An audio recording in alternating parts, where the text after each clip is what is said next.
Hey guys, welcome back to the channel. This is a story about what if Deku Quirk awakened as Indestructible Part 1. If you guys enjoy this what if and want to see Part 2, comment down below and let me know before I start. Please do support for more awesome content and leave a like, and don't forget to subscribe to my channel and also share this video with your friends and check out the description in my playlist. The author of the story, TriggeredIida from Wattpad. So let's start the video. My name is 𝗧𝗵𝗲, and to answer your second question, I didn't choose to come down here, she said with partial fright in her throat. Well, it's okay now. Why? Because I am here, I said, giving off a near-perfect impression of All Might. I just had to work on the face a bit more. She laughed. Thank you for saving me. I hope we can meet again, my guardian angel, she said as she left the alleyway and on towards her home. I trailed behind her from a distance to make sure she got home safe. Then I saw where she lived. You've got to be kidding me. She's an actual 𝗧𝗪𝗧? I just saved Japan's most influential family's daughter. I honestly hope they don't praise me for saving her. I just did what anybody else would have done. Honestly, I'd like to get to know her a lot more, I thought as I headed towards my own home. I walked through the door to find my mom standing there. Why are you home so late, Izuku? She said as she embraced me. Oh, nothing in particular, I just took a longer route home. She let go of me and I went to my room. I felt exhausted and I crashed onto my bed. Next morning, Izuku, you better wake up now or so help me God, were the first words I heard. If in Peachy, my voice sounded deeper and more American. My body hurt like I got ran over. I forced my body to get up and headed over to the bathroom. I opened my eyes and noticed I was extremely buff and tall. When the hell did this happen? I said in English. Not even recognizing my own voice. He sounds like Bucky from the recent movies in the MCU. Hey mom, can you come here 1 second? I said, trying my best to sound like my old self. Yeah, what do yo, who are you? She said. Her voice was laced with indefinite amounts of venom. Whoa, calm down, it's me, Izuku, your son. Then why are you so tall? And I guess a quirk could explain it. If you are Izuku, then what's your favorite meal? She continued on until I had to get to school. I was about 6 feet 2 inches and I towered over everybody, even my teachers. When I walked into my class, everyone was silent, even Kakin, until he spoke up.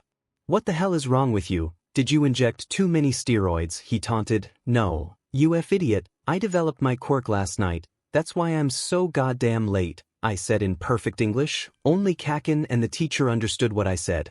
Kakin got up with his hands sparking. He ran towards me when the teacher tried to stop Kakin from fighting me.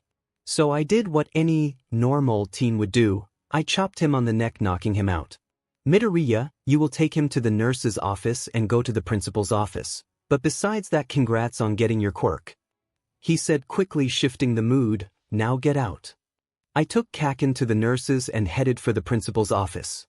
I was supposed to get suspended for hurting another person on school grounds, but he let me and Kakin go with only a detention because no harm was caused.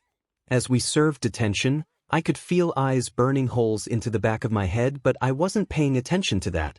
So my new quirk should have come from my dad. Since my mom's quirk is just telekinesis, I only have 10 months before the entrance exam, so I've got to train. But where I know the perfect place, it's been filled with trash for years. I'll head over there after school today. And so I did. I started my training that day and was close to finishing the beach after 7 months, but that's when I saw her again. I was cleaning up the beach one day, when I felt that there were a set of eyes gazing upon me, so I turned around and was met with her appealing face again. She quickly turned and walked away. I was shocked at what she was doing, so I jogged to get to her.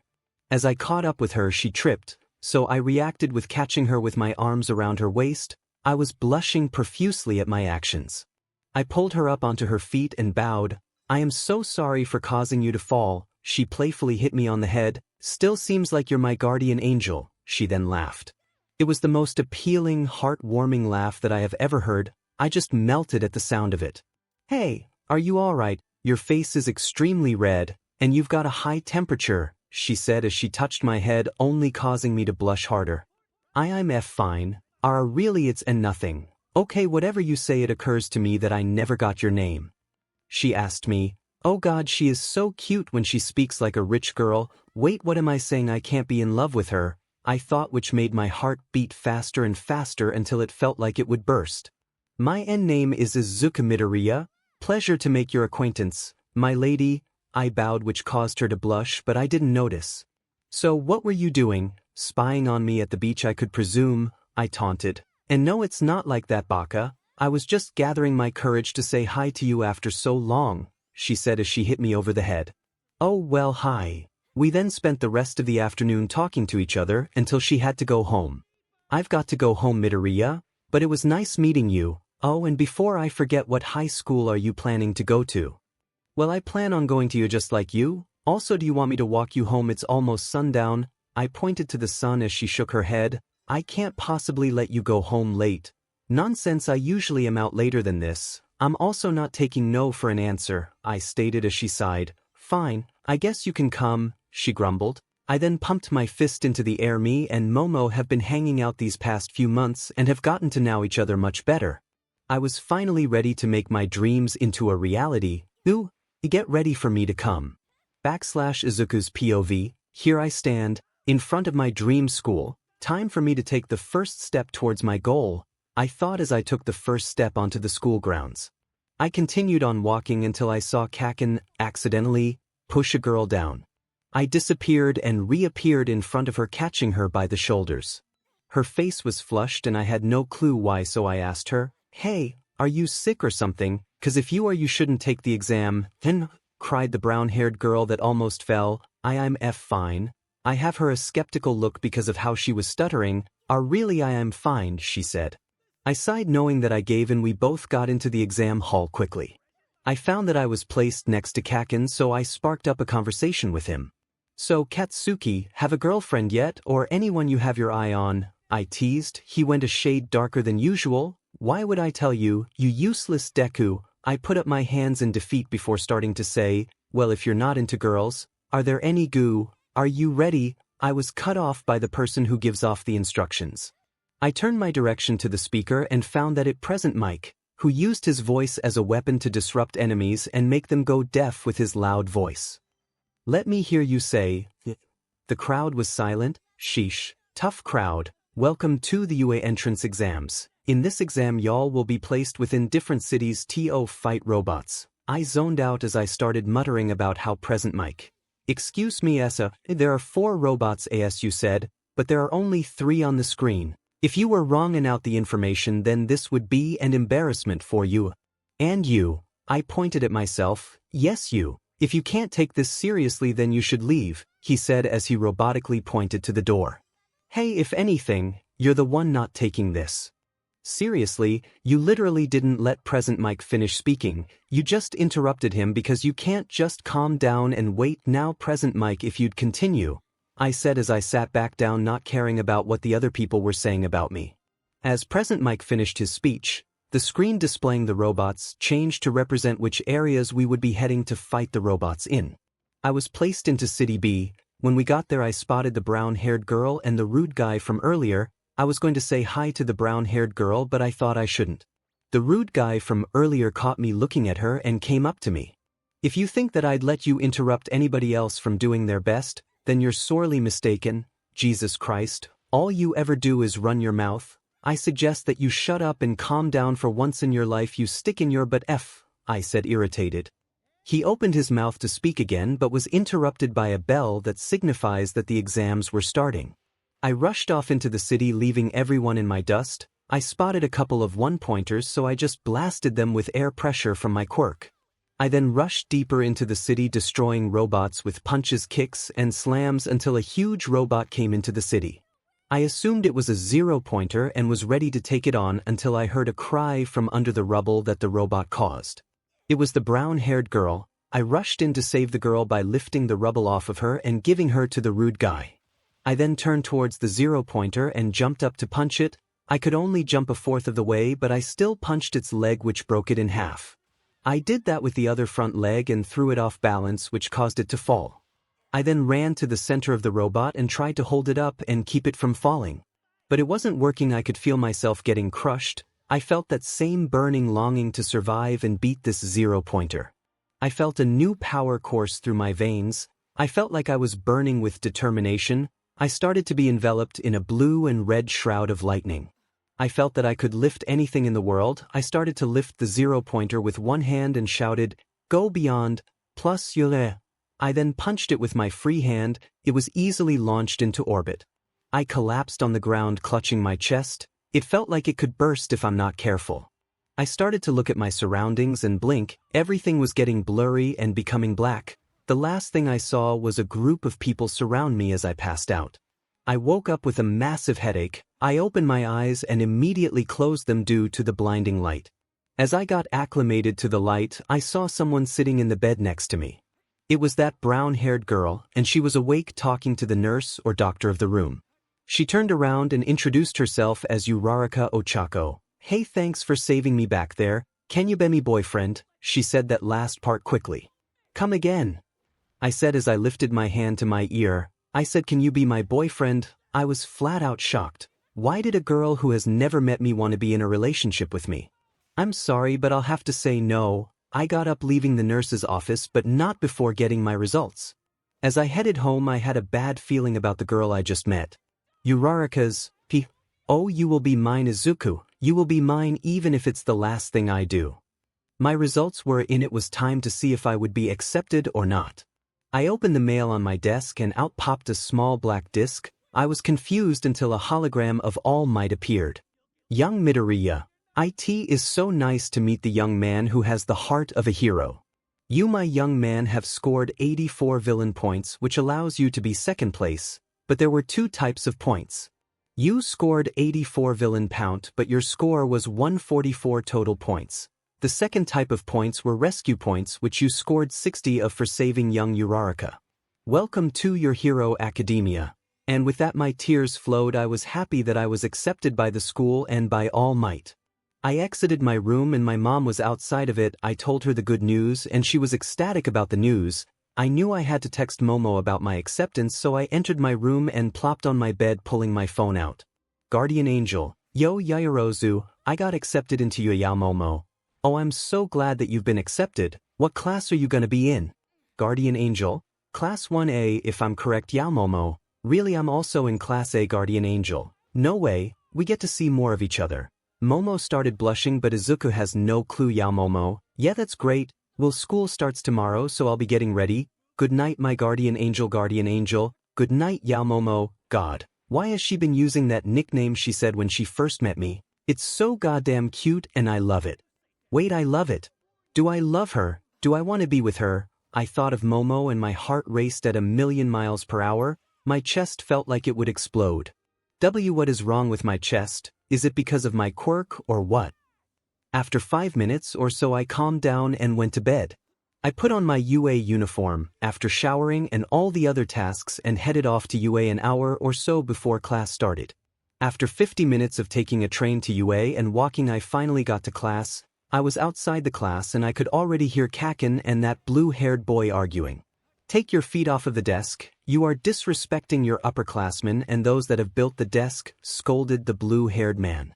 "Were you born with that stick in your butt? Or did your old school stick it in there? How disrespectful. Anyway, can we start over? My name is Ida Tenya. I come from 𝗬𝗏 Private Academy." "Oh, so you think you're better than me? I can't wait to beat your butt."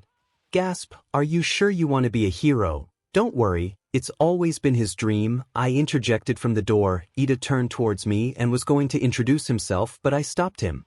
"I already know who you are. I overheard your conversation with Kaken." "Oh, hello Momo." I turned my attention towards Momo. "Oh, hi Izuku," she replied back to me. I felt something touching my back from behind and jumped. I almost hit the ceiling. I hit the ground with a thud. As I got up, I noticed that the girl I saved was the culprit. "Why would you do that?" I rasped out since I lost my breath from the fall. "Because I thought it would be cute," she said as she and I both blushed. Just then the room to the door opened, revealing a yellow cocoon of some sort.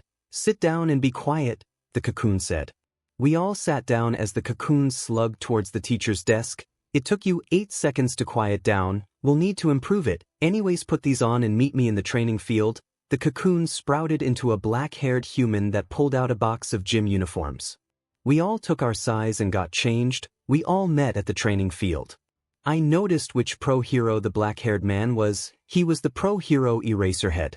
I could tell because of his stature and hair. "Today we will be doing a quirk apprehension test. But sensei, what about an orientation?" "That can wait for now. We test your skills." 𝗵𝘃𝗲𝗁, throw this ball, you can use your quirk. 𝗵𝘃𝗁 took the ball from Aizawa and entered the circle. He got prepared to throw the ball. When he threw it, he shouted, 𝗕𝗓. Everyone's sweat dropped when Aizawa said the score, 705. 𝗕𝗵𝗲, since you scored the highest overall, I want you to throw the next ball. I took the ball and stepped up to the plate. As I threw the ball, I knew something was wrong. The ball left my hand and I got 100 or so meters. Try again, but this time give it your all, 'cause if you half-butt it, I will expel you. I gulped as I threw it at my maximum strength, which scored me 1,028 meters. That's it, 𝗵𝗲, you're expelled. Everyone on the class was shocked. But why? I did as you asked. No, you didn't. If you did, you would have easily broken the Earth's gravitational pull. Also, if that is so, then how did you lift the 0-pointer? Aizawa questioned menacingly. I only used that power because I would have died otherwise. I literally only learned about it a week ago. If you want to see it, I said as I grabbed a ball from Aizawa. Then watch me, I said as I threw the ball with my newfound power. My arm instantly shattered. The ball was traveling so fast that no one could see it. It traveled into space in less than a goddamn second. There you happy, I broke my arm. Oh, I have enough potential now, you piece of 𝗧𝗓𝗍. Everyone was surprised at how an innocent-looking boy could speak such vulgar English. I then walked off the field. Momo chased after me, but I waved her off. This school doesn't need someone who can destroy their body in one move. Goodbye, my former classmates. See you sometime, Momo. I said as I prepared to jump off, but was stopped by clapping. I looked back at the sound. It was Aizawa slow clapping like a villain. Ugh. If you were going to be this dramatic, then I wouldn't have done this. I was never going to expel you, 'cause you showed the most potential to be a hero more than anyone here, 𝗵𝗲. I was shocked to hear those words that sounded so caring yet so distant at the same time. He sounded like my dad. Now go to recovery, girl, and get that arm healed up. You don't have to participate in the rest of the tests, but remember, give it your all, plus ultra, he said in a way that made it sound like he was pumped yet not. I headed to the nurse's office and got healed. Every last bit of my energy was taken out of me. I could hardly stand, but I wanted to watch Momo and the competition perform in the tests. Izuku POV. After 4 days of school, a major event happened that changed everyone's lives. As I arrived at school that day, I had the feeling that something wasn't right and that our lives would change forever as students. I sat in class nervously tapping my foot to the rhythm of my music, not the top music, that will serve a purpose, until Yaoyorozu walked in. She stole all of my worries away the moment she walked into the room. My goodness, I might actually be in love with her. My heart keeps thumping whenever I see her. But what if she doesn't like me back? Will I ever be able to mend my broken heart after that? Or will I live forever with that heavy pain in my heart? I questioned myself until she started walking towards me. She opened her mouth and started to say, Izuku, what do you think we'll be doing today? I opened my mouth to say something, but I felt eyes burn through the back of my head.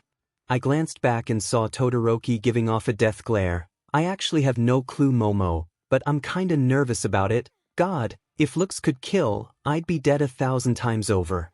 Well, it's okay, Izuku, I'm here with you, she said as she took my hands. I blushed as red as a tomato and started to stutter. Why yeah, thanks, Momo. OMG, I really am falling for her, and I'm falling for her hard. That's when things went from bad to worse. Todoroki activated his quirk and froze my upper body entirely. Todoroki, do you mind unfreezing me, please? No, he said in a monotone and yet angry way. Fine, I'll do it myself, jackass. I muttered the last part out as I flexed my right arm, freeing it instantly. I then pointed my arm towards me and sighed. I then flicked my finger and blew the ice off and myself away. I hit the wall with tons of power. I shook myself off as I stood up. Are you okay, Izuku? Asked Momo as she ran through my destruction and attended to me. I'm okay, just a bit disoriented, I said as I started to fall down next to her. She quickly used her quirk and threw a pillow down to where I was falling. Thanks, Momo. No problem, Izuku. Todoroki was fuming because of our close relationship. That's when Aizawa walked in. What happened? You know what? It doesn't matter, just clean it up now. I got up off the pillow and started to clean up the mess I made with my quirk. Ahem, now that that's done, we will do something that will change your lives forever, everyone in the class murmured. Today we will be choosing who your class president will be. Everyone cried out, oh, Oh, pick me, I'll be the manliest, 𝗓𝗓 𝗕𝗶𝗯𝗹𝗶 as my first order as class president. I will make the girls' skirts be at least 3 inches shorter than normal. All of the girls looked frightened, especially Momo, at what 𝗵𝗲 said and what he could do in the future. I stood up from my chair and walked towards him. Apparently 𝗵𝗲 needs a personal crusade delivered by me today, possibly again in the future. I walked up to his desk and grabbed him by the head. I then walked over to the window with 𝗵𝗲 in tow and opened it. I then punted the SHT out of 𝗵𝗲 and he was sent flying. I also aimed for his ball so I could hear his cries of pain before he left my hearing distance. Took care of the trash. Now shall we get back to the election? I said as I heard a loud crash come from where I sent 𝗵𝗲 to. Every girl looked at my raw power and started to blush because of what I did except Momo. Why isn't Momo looking at me like the rest of the girls? Does she not like me? I panicked in my mind. Midoriya, it is not okay to punt your classmates out of the window, unless it's 𝗵𝗲 and he deserves it, said Aizawa coming out of left field. I believe we should take our votes for class president and vice president by putting a name on a slip of paper and submitting it. Momo, do you mind making the basket and slips of paper? I asked as she created them and handed them to me. Thank you, Momo. I passed out a slip of paper to everyone in the class except 𝗵𝗲, because he was hundreds of kilometers away. I took a pen from my backpack and wrote Momo's name on it, seeing as she was the most responsible and qualified for the spot. I put it in the basket and waited for everyone to finish. Momo and I then took the basket and started counting the votes. Our class president will apparently be me with 7 votes. Honestly, I don't know why you guys think I'm a good leader, but okay, I said. Our vice president will also be me. I will fulfill all of your wishes to the best of my extent. Momo bowed. Now that is over, regular classes will start now, stated Aizawa. I sat down with Uraraka, Momo, and Iida. Uraraka was sitting extremely close to me. She was practically snuggling against my right arm. Iida was sitting diagonally from me and next to Momo, who was across. Who votes for me to be class president anyways? Everyone looked away from me. Really, you guys voted for me, but why? Well, Midoriya, it's because I see you as the greatest leader in our class. I love you, muttered Uraraka, but no one heard her. Well, I have to agree with Iida, and besides, you are the most hero. Ow. She was hit on the head by an arrogant blonde student. I'm sorry, I guess I didn't estimate how big your head was. You class 1A think. You're so much better than us, don't you? I stood up ready to punch this guy right in the face, but Uraraka stopped me by holding onto my arm. I gently slid her off and walked towards him. Oh, and what do you think you're going to do, you pathetic class 𝗂𝗏? You better hope that I don't beat you up in front of your bimbo of a girlfriend, shouted the blonde-haired boy. I was only going to let him off with a fist to the face, but now I think he needs a kick out the door. You talk too much. I chopped him in the neck, which sent him into the floor and causing a small hole to appear. I crouched down to his height and said, if you ever insult my friend again, I will personally make sure that they won't ever find your body. Got it? I said in a menacing tone. I then sent a kick into his back with 50% of my power. I made a small crater in the ground as he was officially knocked out. Anyway, are you alright? Where's Momo? Everyone said they didn't know where Momo was. I said, where's Momo? Iida spoke up. I think she went that way, he said as he pointed towards a staircase. I nodded my head and ran up the stairs and up to the roof. I opened the door to the roof and heard crying coming from the corner. I walked out onto the roof and walked around the corner quietly. I snuck up behind Momo and embraced her in a hug. It's alright, Momo, I'm here for you. She cried even harder into my arms. I don't know what to say to her. I want to make her feel better, but what should I say? Thank you for being here with me. Izuku. I hugged her even tighter. I promise that I will always be there for you, Momo. No matter what happens, you can always count on me. That's when I noticed the disintegrated front gate of UA, but I didn't tell her because I wanted this hug to last longer. Hey Izuku, do you think I'm a bimbo like that guy said? I don't think you're a bimbo. I really don't like using this word, Momo. I think you're pretty just the way you are and that nothing can make you change, so don't listen to that, but listen to your friends. She blushed as red as a tomato as she buried her face into my chest, which caused me to blush like a tomato, which caused us to be a pair of cute tomatoes who were too blind to see that we loved each other. It was 2 days after I found out the front gates of UA were destroyed. Izuku said that we would be going to the USJ, and to put on our gym outfits on or out hero outfits. I decided to put on my hero outfit. I didn't realize that it would show off most of my decided to put on my hero outfit. I didn't realize that it would show off most of my 51 muscles, so I just exited the changing room with a slight blush. Every girl that I passed was staring at me with lust, all the men were giving me death glares. Anyways, since I'm the class president, I have to direct everyone onto the bus to leave for the USJ, along with Momo. As people started to arrive at the bus, I noticed that Momo was one of the first people to arrive. Jesus Christ, what is she wearing? I blushed as I saw what she was wearing. I then got a nosebleed as she came towards me. So Izuku, are you ready to do our jobs today? Why yes sure Momo ahem, but if may I ask, why are you dressed like that? I asked as I stopped stuttering. So Izuku, are you ready to do our jobs today? Why yes sure Momo ahem, but if may I ask, why are you dressed like that?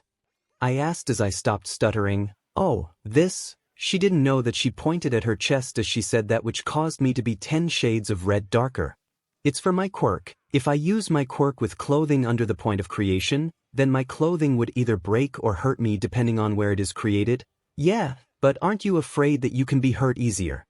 Nope, that's why I have my guardian angel with me. I blushed as she acknowledged me as her own. Anyway, everyone take a seat in the bus, starting with the back seats and ending with the ones up front. And Mineta, if you think of doing anything perverted during this field trip, I won't hesitate to send you into the sun. I put my hand on his shoulder. Got it? I said with murderous intent in my voice. He quickly nodded. Good, I said, returning to my normal self. Anyway, let's get on the bus, everybody. As everyone piled onto the bus, I somehow ended up sitting between Uraraka and Momo. Tsuyu and Ida were sitting across from us. Uraraka then snuggled up against me, which was weird, but I paid no attention to it. Momo slapped my back, which was weird, so I brought it up. Hey Momo, why did you slap me on the back? I was going to say something cool, but I forgot what it was, she said nervously. I shrugged it off. Tsuyu spoke up. I'm known for saying what's on my mind, but it seems you and Uraraka are close, Midoriya. I shook my head and opened my mouth just to be interrupted by Uraraka. Yeah, we sure are, isn't that right, Izuku? She screamed that out, so I had no choice but to reluctantly agreed, otherwise I would be a complete butt. Everyone on the bus gasped at our quick relationship and started to congratulate us, except Momo. She looked like she was in so much pain and heartache. I couldn't help but feel sad because I turned the love of my life away because of what Uraraka said. Damn it, Uraraka, you, psycho, I'm gonna break up with you right after the field trip. We arrived at our destination soon after that. We were instructed to go inside USJ and meet the teacher that was going to help us. So being the gentleman I am, I walked over to the doors of the USJ and held it open for everyone. I walked in after everyone else and noticed that we were being taught by the pro hero number 13. I wasn't really paying attention to their speech and was just looking around the USJ until something strange caught my eye. It was a tiny speck of purple in the center of the USJ. I kept my eyes on it as it grew to the size of a softball. Aizawa-sensei, 13-sensei, get the other students out of here. We'll be attacked by villains soon. Both the pro heroes were looking at me with worried glances on their faces until I pointed to the purple mass, which was as big as a human now. 13, do what he said. Midoriya, you come with me, but don't ask questions. Fine then. Ida, I want you to use your quirk and go to UA to alert the teachers that we're under attack just in case we can't get through to them. Ida did as I asked. He got out of the USJ as 4 figures walked out of the portal. One had hands all over their body, the other was purple and misty, one looked like a big F bird, and the last is what shocked me. It was Uraraka, but she was bound and tied up. I looked at the Uraraka with us as she slowly melted away, revealing that she was a blonde-haired girl with 2 messy buns in either side of her head. Hi Izuku, I'm Toga, but you can call me your baby. She then ran off into the center of the USJ. Kirishima tried to grab her, but she phased into a portal in the ground and appeared next to the villains. We are the League of Villains. We want to kill All Might, but as I can tell he's not here, which is a bummer. I guess we could just kill his students until he appears, said the man with hands with a murderous glare and intent. He was heading towards the real Uraraka with his hand outstretched. I felt like he could easily kill her, so I used my power to disappear and reappear right where I stood with Uraraka in my arms and the Handman in a crater. "Damn it, Shigaraki is already out of the game. Well, I guess I'll just have to split you up," said the Misty. A portal enveloped me and most of the students, which teleported them to different areas. I was sent to the landslide zone, but I was high up in the air. I fell to the ground and surprisingly was mostly unscathed. I stood up and brushed myself off. I noticed that there were a horde of villains surrounding something, so I ran to check it out. It was Momo, and she was fighting them off at dozens every moment. I jumped into the pit of villains and landed on one, knocking them out. "Sup," I said as Momo and the villains were surprised. Me and Momo then destroyed all of the villains, either knocking them out or disabling them. That's when I wanted to kill the villains. A portal opened up underneath Momo. It teleported her to the center of the USJ. She was held by Toga. That's when I noticed the bird monster was fighting Aizawa.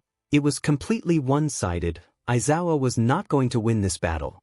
I rushed into the center of USJ and dealt with Aizawa and the bird monster. I pushed Aizawa-sensei out of the way of a devastating punch that sent me towards the wall. Oh look, someone trying to play hero can't even handle one of Numa's weak punches. Numa-ki. The Misty Man was cut short when he saw Numa was pinned to the ground. But how? Numa was made to handle All Might at 100%. There is no way that you're stronger than All Might. Maybe I'm not stronger than him. Maybe I am. I don't even know. The Numa broke out of the hold I had him in and punched me into the sky. Play the music to get pumped. I hit the ceiling. I pushed off the ceiling of the USJ to be sent into the ground, causing a massive shockwave which knocked everybody onto the ground. The Numu quickly recovered and ran at me. He caught me in a fist fight. Punches were thrown left and right, each side as powerful as the other. The punches were stopped when I threw a punch at his face, which momentarily stopped him. I then threw as many punches as I could into his body, effectively knocking him back and giving him no chance to recover. I'm sure you've heard these words before, but I'll say them again. Go beyond. I picked him up by the arm and started to swirl him, going far beyond the limits of my quirk. I shouted, "𝗕𝗫𝐻𝐿." I threw him towards the sun. After about 3 seconds, the sun burned Numo up. I collapsed onto the ground. Every bone in my body was broken. How did he beat the Numu? "Come on, Toga, bring the girl you have, but don't kill her." Toga nodded as she picked up Momo. "And oh, don't you dare take her. Take me instead," I pleaded with them. "Fine then." Toga dropped the girl and pick up the boy. "He'll be of more use to us anyway." Toga then picked me up and threw Momo to the ground. "Izuku," she cried with tears in her eyes. "Don't worry about me, I'll be fine, Momo." I gave her a thumbs up as I was dragged through the portal. He's gone. The person that I loved was gone. I want no need to save him. I honestly hope he's alright. All Might burst through the doors with the teachers of Yua. We were saved by them. They then questioned us, asking where Izuku was. I was the only one who knew where he was. I put a tracker onto his outfit right before we got to the USJ. "I'll only give you the tracker if I can go with you guys to save Izuku." The teachers reluctantly accepted my offer. When we were exiting the USJ, Todoroki came up to me and told me to meet him outside of the school. I did as he asked of me and found him against a wall nervously. "So Momo, I wanted to ask you something. Will you be my girlfriend?" I didn't know that Todoroki wanted to be with me, but I've been dreaming of being with Izuku, so I declined his request. I then went back inside of UA, prepared to save Izuku. "Don't worry, Izuku, I'm coming for you." I walked into the teacher's lounge ready to hear the game plan. "Don't be worried, Momo, I'll be fine," I said with confidence, but I knew deep down that I'd be killed or tortured. Then my head was enveloped in pain and everything went dark as I came to my head get like it split open. My eyes adjusted to the dark domain and I saw that I was bound up in a chair with a tray of dangerous weapons next to me. The door opened to reveal Toga. "Oh, Izuku, we're gonna have so much fun together," she sang the last part. She walked towards me and picked up a knife from the tray that was next to me. She twirled it between her fingers and threw it into the air. As the knife came down, she hit the hilt of the blade as hard as she could. She angled it to where it would pierce my stomach. I winced in pain, but she wasn't done. She took 3 more and threw them at both my shoulders and at my chest. It almost pierced my heart. I almost died because of her. Just how crazy is this beach? Sorry if offended. She then walked up to me and licked the side of my face. "Oh, you taste so delicious when you're frightened." I'm gonna keep this going until you agree to F me. To say the least, I was shocked. If anything, I was enraged by her words. First of all, why would I do it with a villain? And second of all, why wouldn't I do it with the person that I love? And never, I rasped out. So you can talk, good. She then took hold of my chin and kissed me on the lips. I was shocked that she stole my first kiss. I tried to pull my head away from the kiss, but I couldn't. Goddamn restraints. Looks like I robbed you of your first kiss, 𝗓𝗂𝘁. She was blushing and smiling like a maniac. She then picked up some more knives from the table and repeatedly stabbed me until there was a pool of BLD that was bigger than I could imagine. I was slowly losing consciousness, but I heard a loud crash from outside the room and a faint, "I am here." Damn it, I wanted more time with you. I guess I'll cut this short. She pulled a needle from the tray and injected it into my neck. I was writhing in pain. What did he put into me? I managed to rasp out. She didn't answer me. The door crashed open and I saw an angel. "Izuku, are you okay?" shouted the angel. The angel then shined bright and smacked Toga against the wall with a metal bow staff. Toga was instantly knocked out. "It's gonna be alright, Izuku. It's gonna be alright." The angel started to cry as she released me from my restraints. Why are you crying, my angel? My vision started to fade, but I could hear her cry even harder.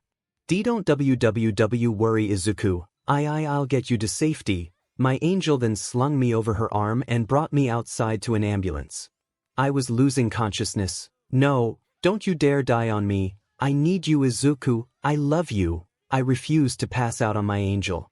I focused all of my attention and my power on staying awake, 'cause I knew that if I passed out I would die. My angel brought me to the ambulance and I was loaded into it. She came along with me and held my hand the entire time we traveled to the hospital. I was slowly fading, but I had onto the last few embers of my life as hard as I could, but they were blown away by the cold winds of death. I held onto the last ember that I had with all my willpower. The darkness that consumed me became filled with the roar of life as my surroundings became filled with fire. I was amazed at the beauty of the fire. It was white and green fire dancing ever so beautifully. Then there was onyx black and red flames that appeared and intertwined with the green fire. The combined fire danced ever so beautifully. It was like the fires were meant for each other. That's when I lost consciousness and slipped into a slumber. 2 hours prior, Momo's POV, I was in the teacher's lounge with all of the teachers and an old man. "So, Yaoyorozu, can you or can you not make the tracker?" asked Aizawa-sensei as he instantly got to the point.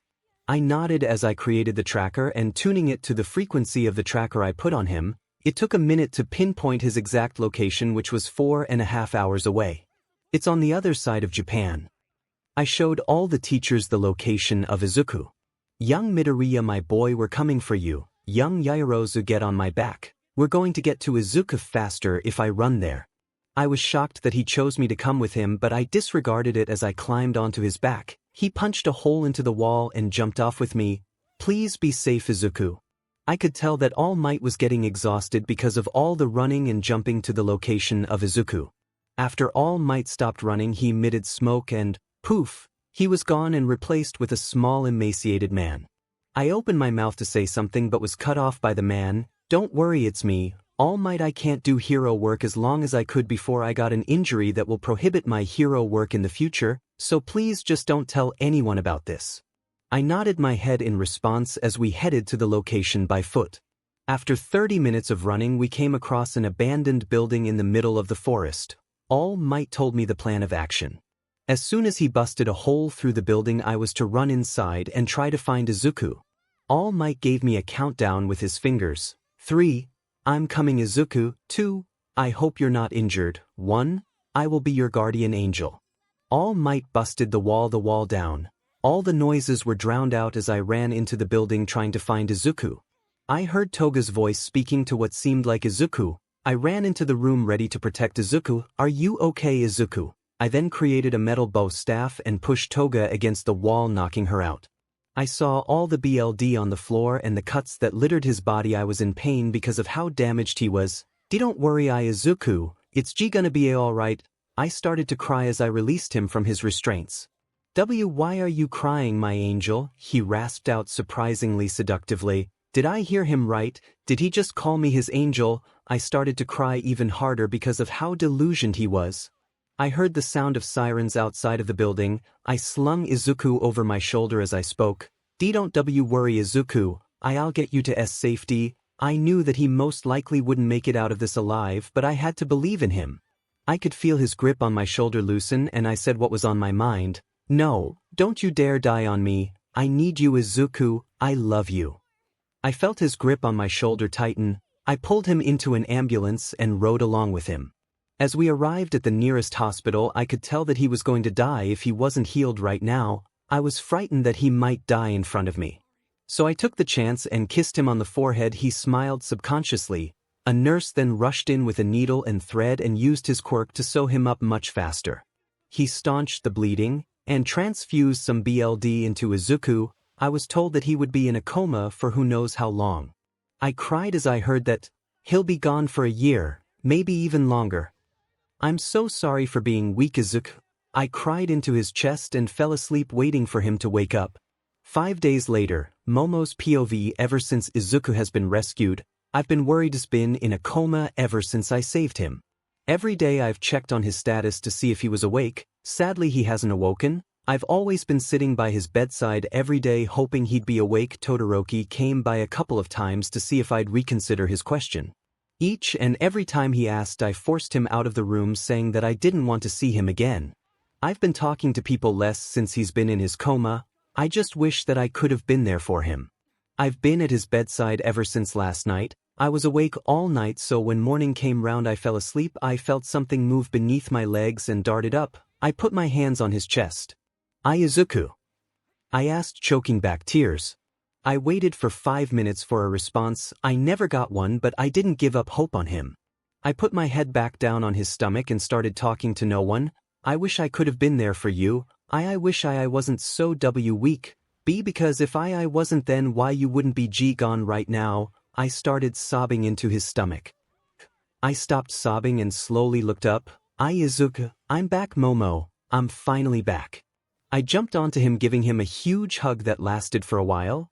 I sobbed into the crook of his neck, finally glad that he was awake. Hey, you should stop crying, at least I'm here and injured, and not dead or something. That made me cry harder than before. Realizing what he said, he gripped me tighter. Izuku POV. I hugged Momo tighter than before as I instantly regretted what I said. I opened my closed eyes and looked into the corner of my room. There he stood facing the wall. I was frightened. He was in my dreams for the past 5 days that I've been in a coma. I still remember what he did in my dreams. He killed Momo a million different ways right in front of my face. Gore warning. The one death of hers that stuck in my head was when I was strapped down in a chair facing Momo, who was also in a chair.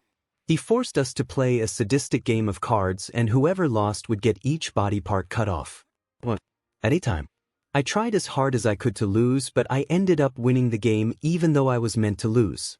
I watched as he appeared out of the dark shadows of the room and cut off Momo's left pinky. BLD quickly pulled from the cut as her face flushed and she tried to scream. After he was done cutting off her fingers, he went to her toes and feet. I couldn't stand to watch it. Tut, tut, tut, you know you can't do that Izuku, here let me help. I screamed as my eyelids were cut off so that I had to watch Momo slowly die. I wanted to kill the sorry 𝗵𝘃𝗫, but it was all futile seeing as I couldn't move. Once the get were cut off, he pointed my head down to the bloody stumps that were once her feet. This is what you get for loving another person. This is what a hero gets for loving another person, he exclaimed. I looked back up to Momo, who was sobbing. I wanted to help her and comfort her knowing that she will die, but I was unable to. Next were her arms. They were cut through with a saw. It was slow and agonizing to watch her die right in front of my eyes. The man kept going until the only part that was attached to her torso was her head. He then used his quirk and kicked her head clean off its body in my direction. Her head hit my body and hit the floor facing me. Her appealing onyx eyes were now pure white. Her mouth was left open in shock. I wanted to throw up as I saw my lover at my feet, limbless and decapitated, but I couldn't. I was then released from my restraints and was sent to live a free life. That's when I fell into a deep depression and tried killing myself, yet nothing worked. I had to live my life knowing that I wouldn't be able to love anyone else again. I snapped back into reality as Momo flicked me in the forehead. Are you alright, Izuku? She tilted her head to the right. I'm asking because you seem to be breathing oddly and completely in a daze. Why, yeah, I'm fine. She gave me a look that said, are you sure? I nodded. Hey Momo, why exactly am I here? She then filled me in on everything except the part where she saved me herself. Weird, I thought I was saved by an angel when I escaped. I remembered a glowing figure saving me when she brought up who saved me. She blushed to the point of no return. She started fuming out of her ears when she heard how I said what exactly saved me. She fainted soon after because of how much she was steaming out of her ears. I let her rest on my legs as I looked to the figure in the corner again. My breath hitched and my body turned as I looked at the man in my dreams. In all of the dreams he was in, I never got the chance to see his true face. Show yourself right now, or I swear to God I will blow you away, I said with a false confidence. Haha, I knew you would try and say that, you quirkless piece of... I looked at the man in the corner, frightened. I only knew of one man who had said that to me with that amount of insincerity in his voice, and it wasn't 𝐒𝐭𝐻. The figure turned around and said, it's been so many years, my dear little useless son. It was my dad. I looked at the man in the corner, frightened.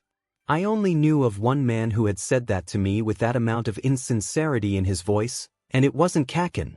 The figure turned around and said, it's been so many years, my dear little useless son. It was my dad.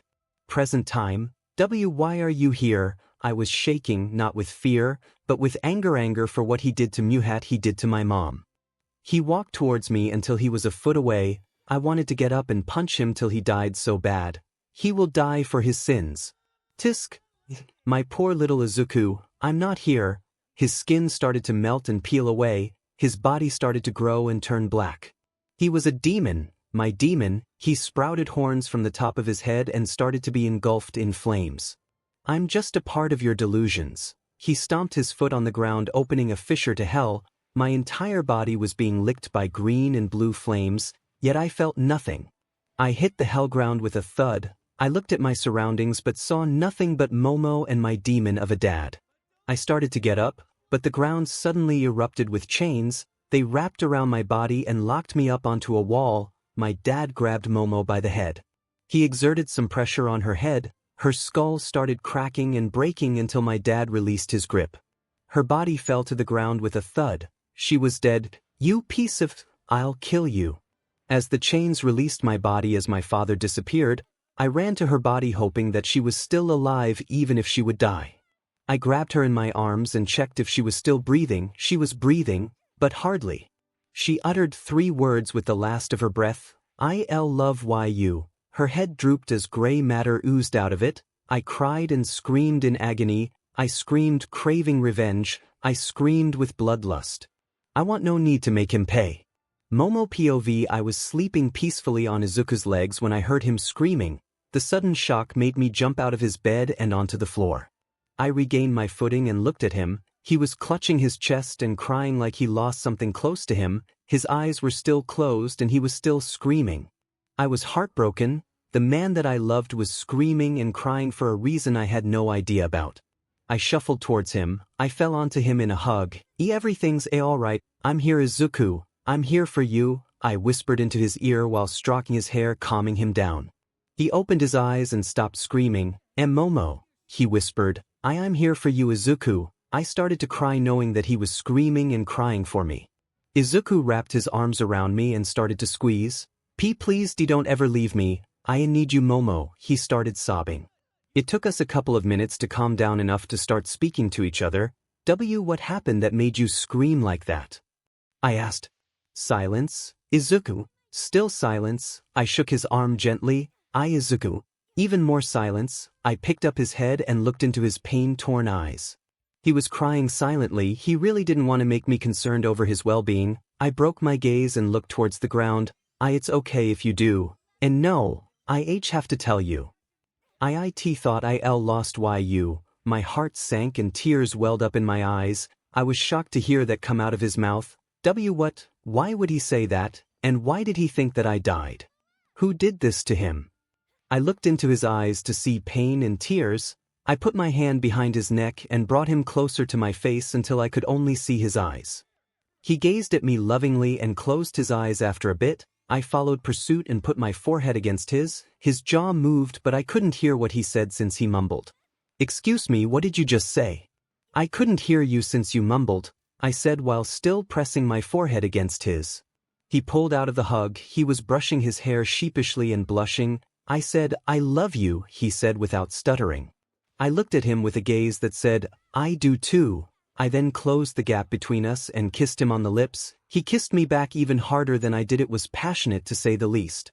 We broke for a breath after at least 50 seconds of kissing. "So what does this make us?" I asked. "Well, it makes us a couple." I smiled at him and held his hand. "If you ever need me or someone to talk to, I'll be here. I'll always be here for you," I said, putting my head up against his chest. He stroked my hair gently. This continued on for 40 minutes until a nurse came in to examine Izuku. She told him to lift his shirt so she could make sure he breathed correctly. He lifted his shirt and I caught a glimpse of his six-pack. My nose started bleeding and I started to steam from my ears. I had to calm down fast or I would faint.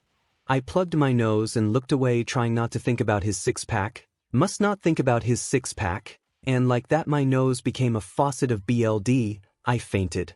Izuku POV. After fixing my girlfriend's nosebleed, I looked into the same corner my dad was in earlier to see him again.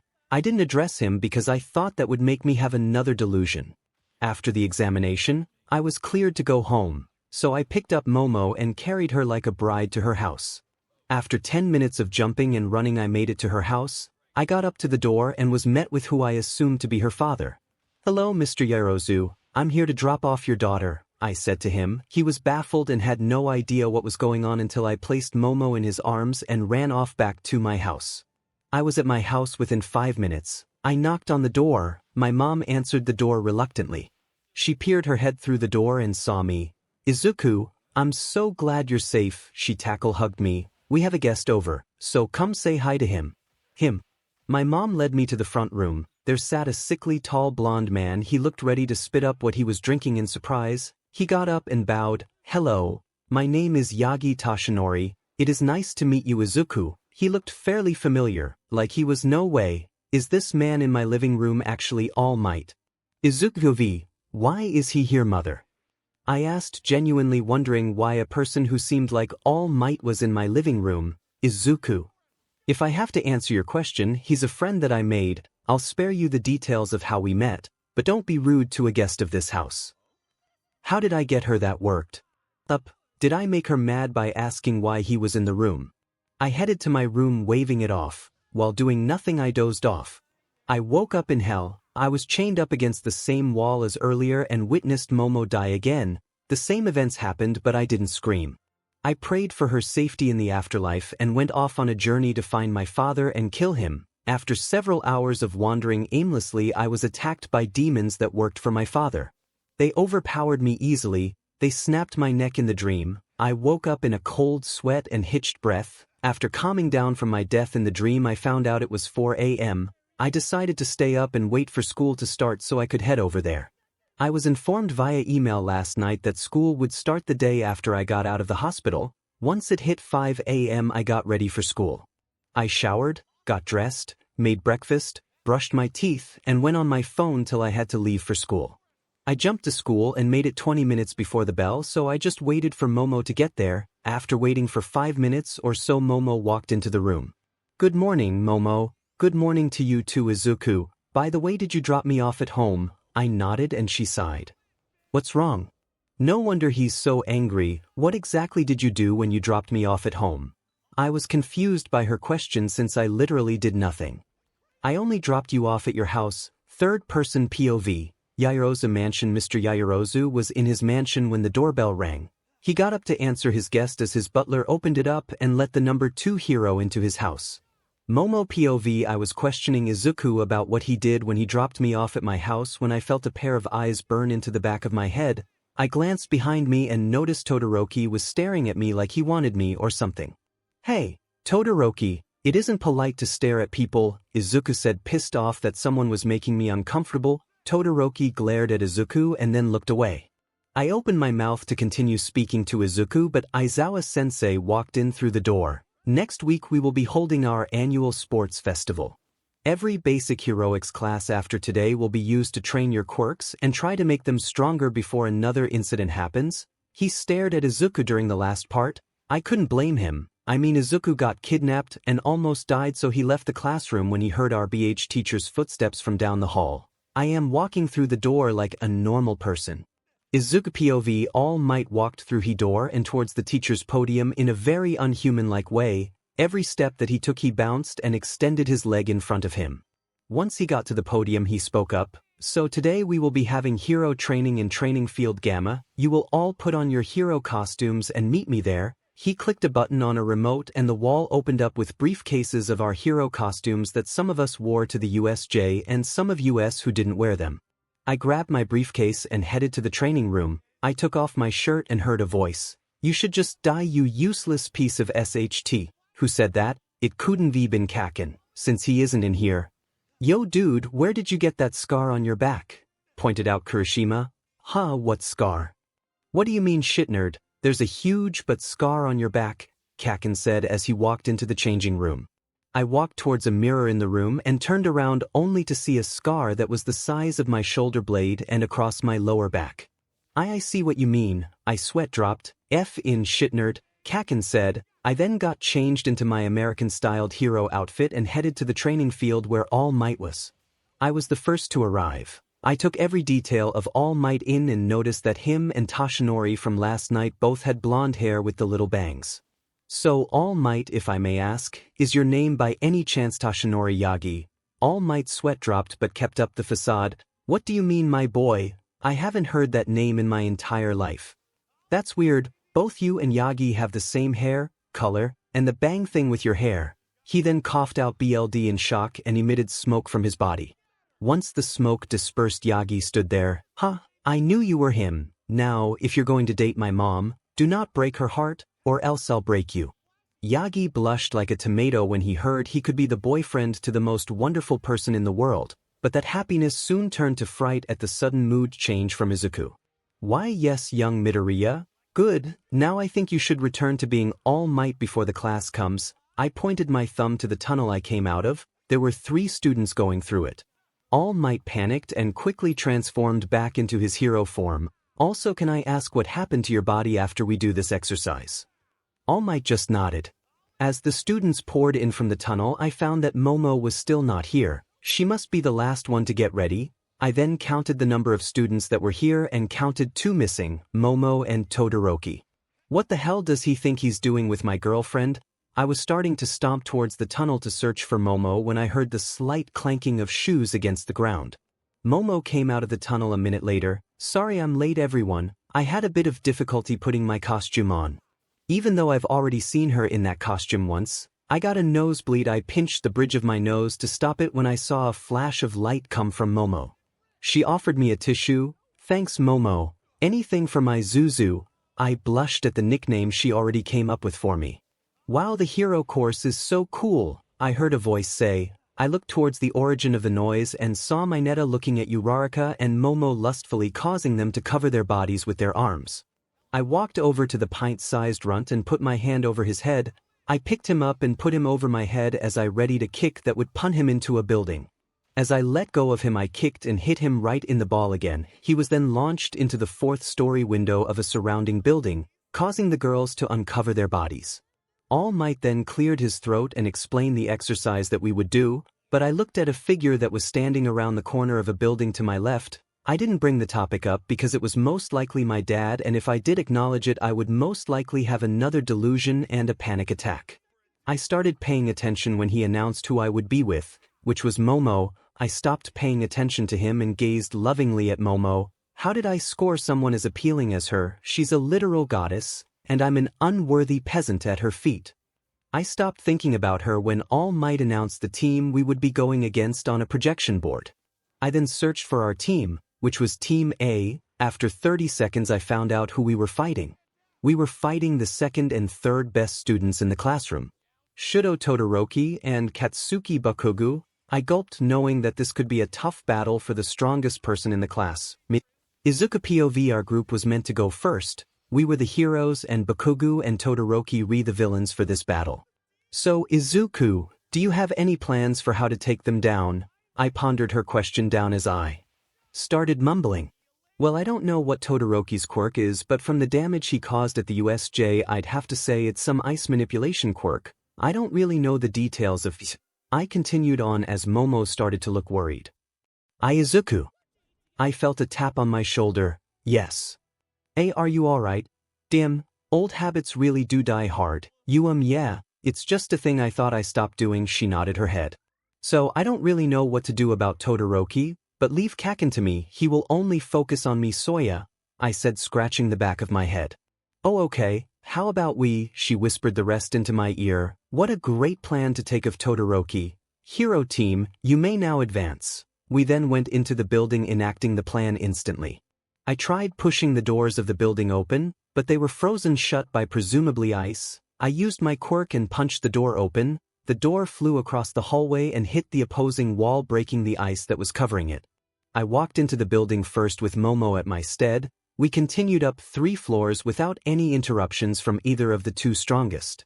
I heard a faint set of footsteps coming down the stairs that were next to us.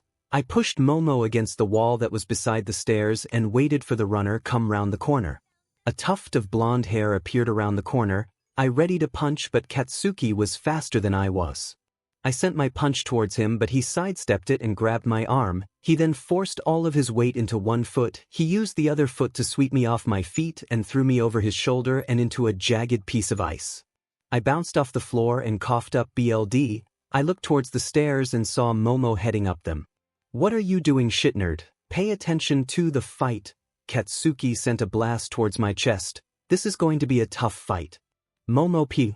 Don't hurt yourself too badly, Izuku, I thought as I ran up the stairs leading to the 5th floor. I walked into a room that was completely iced over when I stopped. Demon, that ignorant fool, for taking away my Momo. He'll seriously pay for taking the love of my Lee. I know you're here. So come on out, Momo. How did he know I was in the room with him? I slowly walked out from the pillar I was behind. Break up with Izuku or I'll do it forcefully. He just went 0 to 1000 real quick. Does he actually think I'd abandon Izuku for him that easily? How about no? Why would I abandon him that easily? I asked him, clearly outraged. Fine, then I'll make you mine. Todoroki exclaimed as he sent a wave of ice towards me. I was shocked at the speed of the wave of ice that I barely had any time to dodge it. You better pay attention, he said. I was confused on what I should be paying attention to when it hit 𝗵𝗃 literally. He was using his quirk to send a trail of ice that was unnoticeable until it was close to you. He then encased me in ice, leaving only my head and shoulders free. Now it's time to take my prize, Todoroki said as he slowly walked towards me. He was inches from my face. His hot breath rasped my face as I tried to shuffle backwards for nothing to happen. Don't struggle, my dear, you'll be mine soon. He closed his eyes and brought his face closer to mine. I was in despair. No, I can't do this to Izuku. His lips were almost brushing mine when the ground started to shake and I heard a voice in my ears. Izuku, don't worry, Kaken, I will give you a proper fight, I said as I rose from the ground, cracking my neck in the process. Oh yeah, shitnerd, the F dodge this. Kaken then reached for the pin on his grenade-shaped gauntlet. I realized what it was used for and rushed towards him to break the gauntlet. You're too late, Deku. He pulled the pin on his gauntlet. I will never let you shoot that gauntlet. I pumped all of my power into my legs and became faster than before. In the blink of an eye, I was in front of Kaken.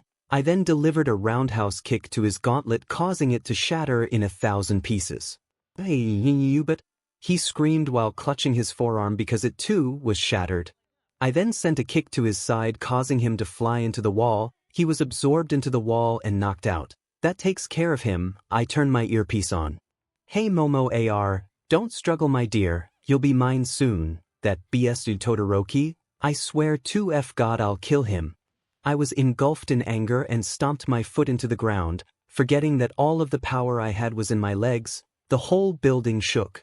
You know better, Izuku. You know that I appear when you use your quirk, so why use it? Said the demonic figure in the outskirts of my vision. Momo, are you all right? I said, completely disregarding my inner demon. And now I am. Thanks Izuku. Before you ask, I'm on the 5th floor. I then jumped through the ceiling in the 3rd floor with enough power to get to the 5th floor in a jump. Hey Momo, I said bursting through the ground. Izuku. Momo was shocked at how fast I was to get to her. You 𝗵𝗃, how dare you harass Momo? I lunged at him ready to kill him in a single punch. Izuku, don't you dare hurt him beyond repair. Momo said sternly. I was on top of him. When he tried punching me, I grabbed his fist in midair and sent my other arm crashing into his face. Izuku, what did I just say? Don't worry, I only hit him with enough force to knock him out. You know that I wouldn't kill anyone, baby, I said sweetly. Well, not until he wakes up at least. I personally took Todoroki to the nurse's office, so that when he woke up he would be put right back down. Once I got to the nurse's office with Todoroki, recovery girl healed him. Don't be rough with him once he wakes up, or I will punish you. Reminder, do not get on recovery girl's bad side, or else. Well, there went my plans to beat him up after he was healed. Guess I'll just go see how Momo is doing. I then went to the recording area. I opened the door and everyone gathered at the door. I was receiving looks of envy and lust and I wondered why. Momo came up to me and created a new outfit for me. What's this for? I asked. She then looked down at my chest and stomach region. I looked down with slight confusion on my face. My upper body was exposed in either small cuts and or large holes because of Katsuki and Todoroki. I blushed hard and took the upper part of my uniform covering my body. The looks of lust went away, but the faces of the envious men still stayed until someone spoke up. Midoriya, what you did back there was so manly, exclaimed Kirishima. Then the entire class started speaking or screaming. Yeah, I bet you could take on All Might, Zero. You saved Momo Gyro, and you single-handedly took down the top 2 strongest classmates in our class, Ida. Too bad you aren't dating anyone. 'Cause I would totally date you, said Mina sadly. I looked down at my feet and blushed. They have no clue that I've been dating Momo. Maybe I could tell them. I looked up from my feet and to Momo. I asked her if I could tell with my eyes and she nodded. I am already taken, I said with a slight stutter. Really who? Said Mineta obnoxiously. I went towards him again and bent down to his height. Don't ever doubt what I say again or you. He nodded his head rapidly and I smiled at him. If you must know, I'm dating Momo. Everyone became ecstatic again, especially the girls. Since when did this happen? Shouted Mina. Since he woke up from his mini coma, Momo said calmly. Ahem, if you don't mind, who do you think was the MVP in the match between young Midoriya's team and young Bakugo's team? It was most certainly Midoriya, Momo said. He took down both villains, he captured them without too much damage, and he saved his teammate from being captured. You would be correct, young Yaoyorozu. Now the next set of teams will head to their building and start preparing, said All Might. I was packing up when Momo stood in front of my desk. Izuku, I wanted to ask you something. What is it, Momo? I asked as I got up from my seat. I wanted to know if you wanted to meet my parents tonight. She asked as she twiddled her thumbs nervously. I'd love to. I enthusiastically stated, which made her perk her head up. Okay then, let's go. I put her on my back and started walking to her home. As we got to her home, she hopped off my back. Wait here, she said, as if I'd be going anywhere, I said as she blushed. She stepped into her home and after about a minute later she signaled me to come inside, so I did. Mom, Dad, I'd like you to meet my boyfriend, Izuku Midoriya. I walked into her house when she said my name. It's nice to meet you, Mr. and Mrs. Yaoyorozu, I said while bowing. Oh my, what great manners this boy has. I'm Athena Yaoyorozu and this is my husband Atlas Yaoyorozu, but you caught us at a bad time. This had me confused. May I ask why? Atlas looked at me with a look of either hatred, compassion, or both. Well, if you must know, I made an arrangement with the number 2 hero. To have his son and my daughter be married to each other. This had me outraged, so I'm afraid that as of now Shudo Todoroki is her new boyfriend and future husband. Now if you will, please get out of my house. One of his butlers came around the corner and started to lead me out of the door. Please listen to my offer, Mr. Yaoyorozu. It will only take up a minute of your time. Fine if you must, just go ahead. Thank you, Mr. Yaoyorozu. I will make a deal with you. If I win the UA Sports Festival and come in first for all the events, then you will call off the marriage between Momo and Shudo, and if I lose, I will stay away from your daughter for as long as I live. You won't ever see my face again."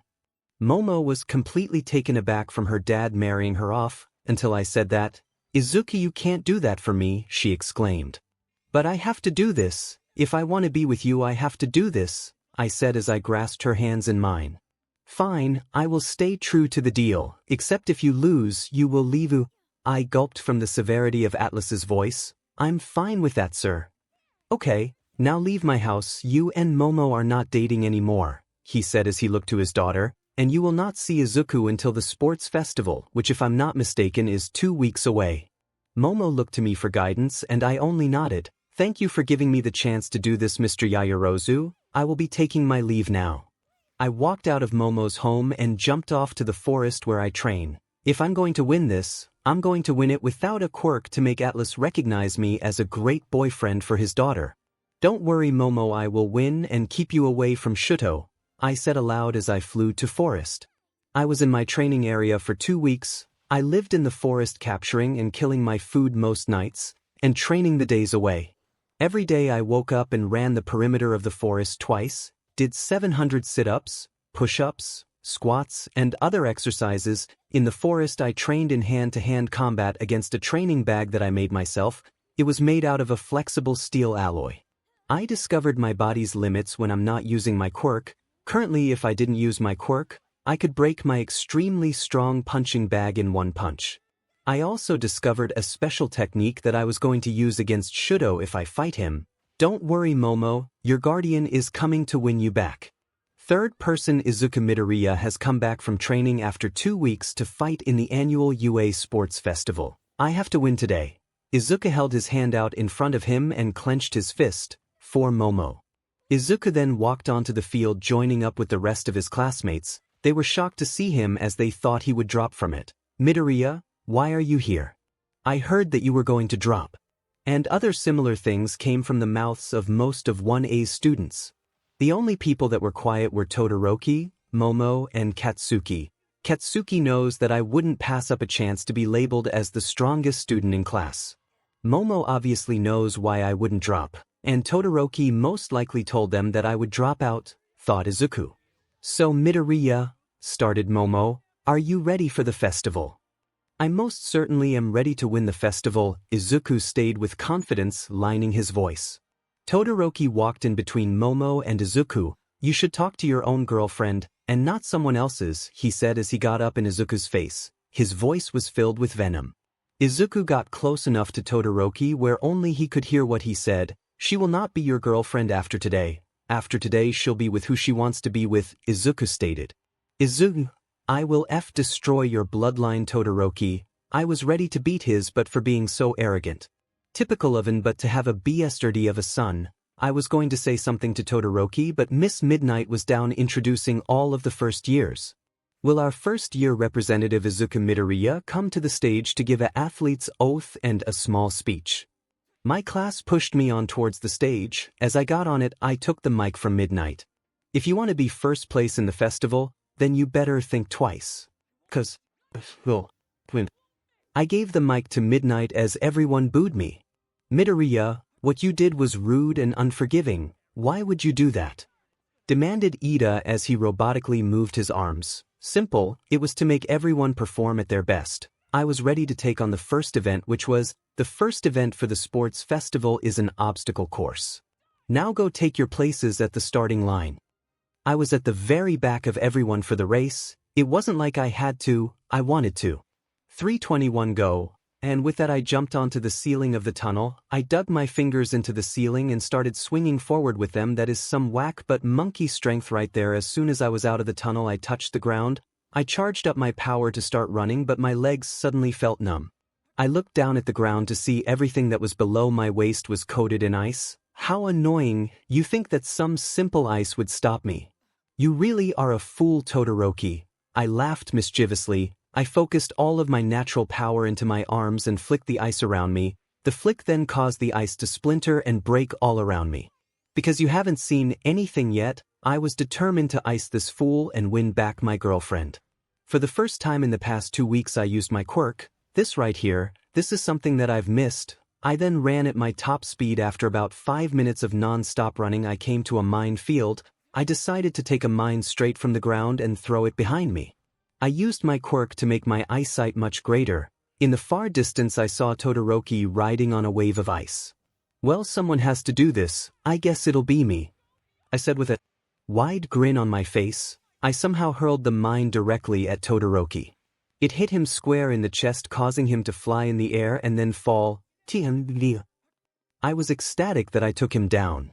I guess I should continue with the race, I said to myself. I then ran through all of the mines and passed by them before they could explode. Soon after that I crossed the finish line. I jumped up to the announcer's booth and entered it. Yo, can you not tell them that I took first place, thanks? I popped my head out of the doorway and jumped off to run the obstacle course again to make it seem like I came in last position. As the last runner came in, I kicked up my running speed to my maximum speed. Look at the dumbass, he said he would get first place in the festival, but look where that big mouth got him. It got him in last place, and it makes me able to date Momo properly. Ha! I wouldn't speak so soon if I were you, Todoroki. This was the first time that 𝐭𝐿 defended me from someone else. Oh 𝐭𝐿, I didn't think you could be so soft, said Kirishima. Shut up, shitty hair. Calm down, it's not bad to be nice. In fact, I think it's manly, Kirishima said, posing like Red Riot. Here are the results for the first event for the festival. In third place we have Katsuki Bakugo. Todoroki had a look of confusion. In second place, we have Shudo Todoroki.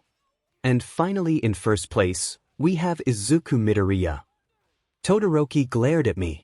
I smiled at him and gave him a peace sign, knowing that would PSS him off even further. I'm pretty sure most of you know the explanation for the cavalry battle, so I'll skip those. Since I was at the top of the leaderboard in points, I decided that I wouldn't partner up with anyone. The cavalry battle will start now. Everybody on the field started to run towards me in order to get the 10 million points that was on my forehead. Todoroki and his group were the first to reach for my headband, but I just planted my feet into the ground and let them take it. That was easy to take, a bit too easy, I heard Todoroki say as he sped off. I guess you were right, Todoroki. I disappeared. It was too easy, I said as I took back my headband and backhanded Todoroki across the field. I saw Iida use his reciprocal burst to catch Todoroki before he hit the ground. Next to come at me was Team 𝗬𝗁𝗏𝗏𝗏. That was too easy to take care of. The event was nearing the end, so the two pests rushed me on both sides. I will take first place, both Todoroki and 𝐭𝐿 said on either side of me. Heh, too easy. I jumped into the air and let both teams crash into each other. The next event, which was one-on-one battles, were gonna be tough. My first opponent is someone known as Shinso, my second would obviously be Iida, my third would be 𝐭𝐿, and my last would be Shudo if I was correct in my calculations. My fight would be the opening fight, so I decided to go to the field and start stretching and getting ready. Izuku POV. I was stretching on the open field waiting for my first opponent to show up. Will Shinso please come to the arena for your battle? You have 10 minutes. I waited for him to appear from his hallway to stop stretching. So Midoriya, are you everything I hear about from Class 1A, or will you crumble? He obviously think he can beat me. If so, then what's his quirk? Can he brainwash me or something? I'll have to fight him to find out. Let the battle commence, announced Midnight Sensei. So how does it feel to be born with such an amazing quirk? Must be effin' great, Shinso said from his corner. I can't move my body, what's going on? Now make this match easy and walk out of the arena, Shinso commanded. My body was still standing where I stopped. My body tensed up and my breathing became erratic. He showed up again. Hello my son, how are you doing? I can see that you can't move, the demon spoke. All the more perfect, he roared out. Please let me move. I thought as my demon came closer and touched my head, I could start to feel my consciousness fade from existence. I looked towards the crowd trying to get anyone to help me, but it was futile. You should stop struggling, Izuku, soon you'll die thanks to me. My eyes landed upon the one that I loved. Momo, I'm sorry that I won't be there with you, and I heard another voice say. You cannot give up, don't let him get the better of you, you're stronger than him. So fight Izuku, fight off your demons. My body tended up until the point where I could finally move. I willed my fist to punch me in the face to snap me out of this. I felt the impact of a fist in my face. I was back in reality. How did you do that? Shinso asked. Sheer willpower, I responded. You are an idiot. My quirk has AF. He was thrown out of the arena by a well-placed punch to the solar plexus. You're the idiot for believing I would fall under your control again. I went over to him and offered him my hand. Why are you helping me? Is it out of pity? I saw his eyes tear up as he slapped my hand away. You know the correct answer to that yourself. I walked off of the field. And by the way, they aren't cheering for me. I left him with time to process what I just said. I sat in the stands watching the last fight of the first set. It was between Momo and 𝗵𝗃𝗁𝗍𝗂𝐻𝑖. So far Momo was having a tough time battling against the Vine user. She was against the edge of the arena when I cheered her on. I know you can win, Momo, so do it. Todoroki shot glares filled with venom at me, but I didn't care. I needed Momo to win this fight, since it would be sad to watch my girlfriend lose in the first round.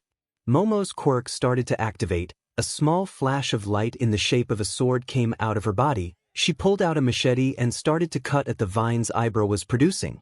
After a bit, Momo made it to 𝗵𝗃 and kicked her out of the arena. Momo won her first match. I was on the field once again and I was prepared to fight Iida. Iida, I called out to him. You ready for a good match?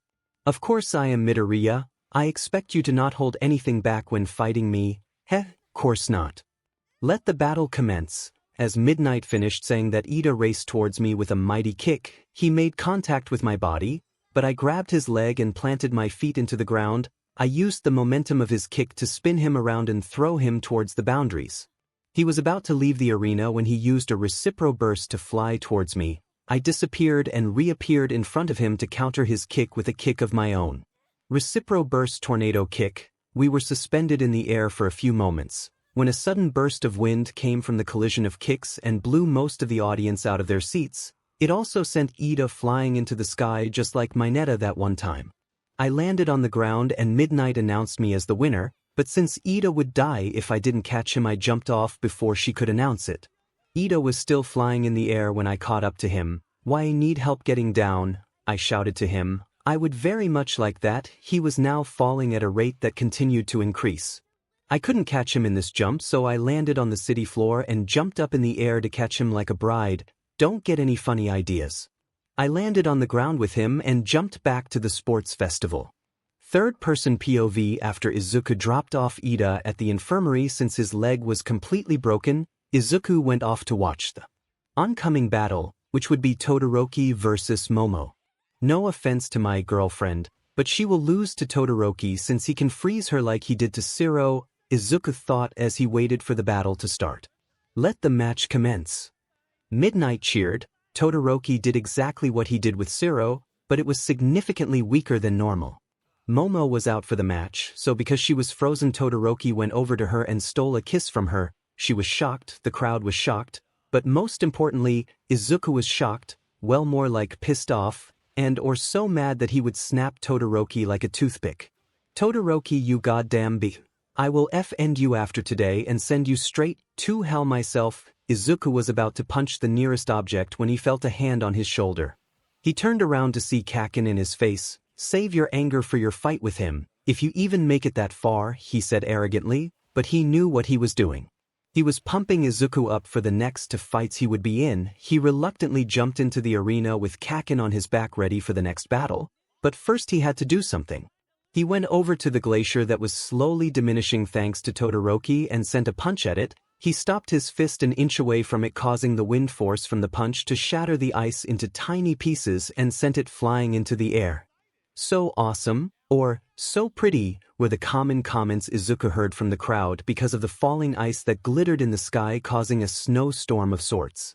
Since both competitors are here for the next match, we will start the battle once the last fight's participants get off of the field. You better give it your all, shit nerd, Katsuki said to Izuku. Obviously, I don't have but things like Todoroki. The battle may now start. Izuku ran towards Kakin without using his quirk and sent a kick flying at Bakuga's head. Kakin ducked under the kick and threw an explosive punch to Izuku's punch, which knocked him off balance. Nice one, Izuku started, but you're gonna have to try harder than that. Izuku was above Kakin in an instant and was ready to punch him into the ground, but Izuku noticed something. Kakin was facing him and holding in semi-closed hand over an open palm. AP shot. Kakin shouted, The focused explosion flung Izuku into the air, almost knocking him out of bounds. In the middle of his flight, Izuku regained control and flicked himself towards the arena and towards Bakugo. Asteroid impact. Izuku threw his strongest punch at Bakugo but stopped an inch away from him as to not kill him. But Katsuki had other plans. He was going to use his ultimate move that he's been working on since he was little, Howitzer Impact. Because of the big explosion from Katsuki and the huge amount of air pressure from Izuku, the arena exploded, which sent the two boys flying out of it and hitting the walls. There was a huge amount of smokescreen covering the battlefield. Because of that, the results for who won the battle were inconclusive. And the winner of the battle is, the smokescreen cleared up. Izuku was standing tall and proud with his fist raised into the air while Katsuki was slumped against the other wall. He was completely knocked out. Izuku Midoriya is the victor of the battle. Izuku's knees then buckled and he fell face first into the ground. POV. I woke up to bright lights overhead. Where am I? I sat up and looked around. Guess I'm just in the infirmary, whelp, I said as I got out of bed. Time to fight Todoroki. As I walked out of the room, my head started to P&D and I closed my eyes. When I reopened them, all I could see was my demonic father.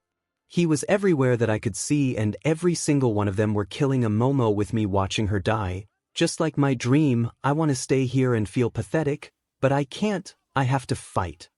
I paid no attention to what was going on before my eyes and started to head towards the arena. You know, I'm surprised I got out of there.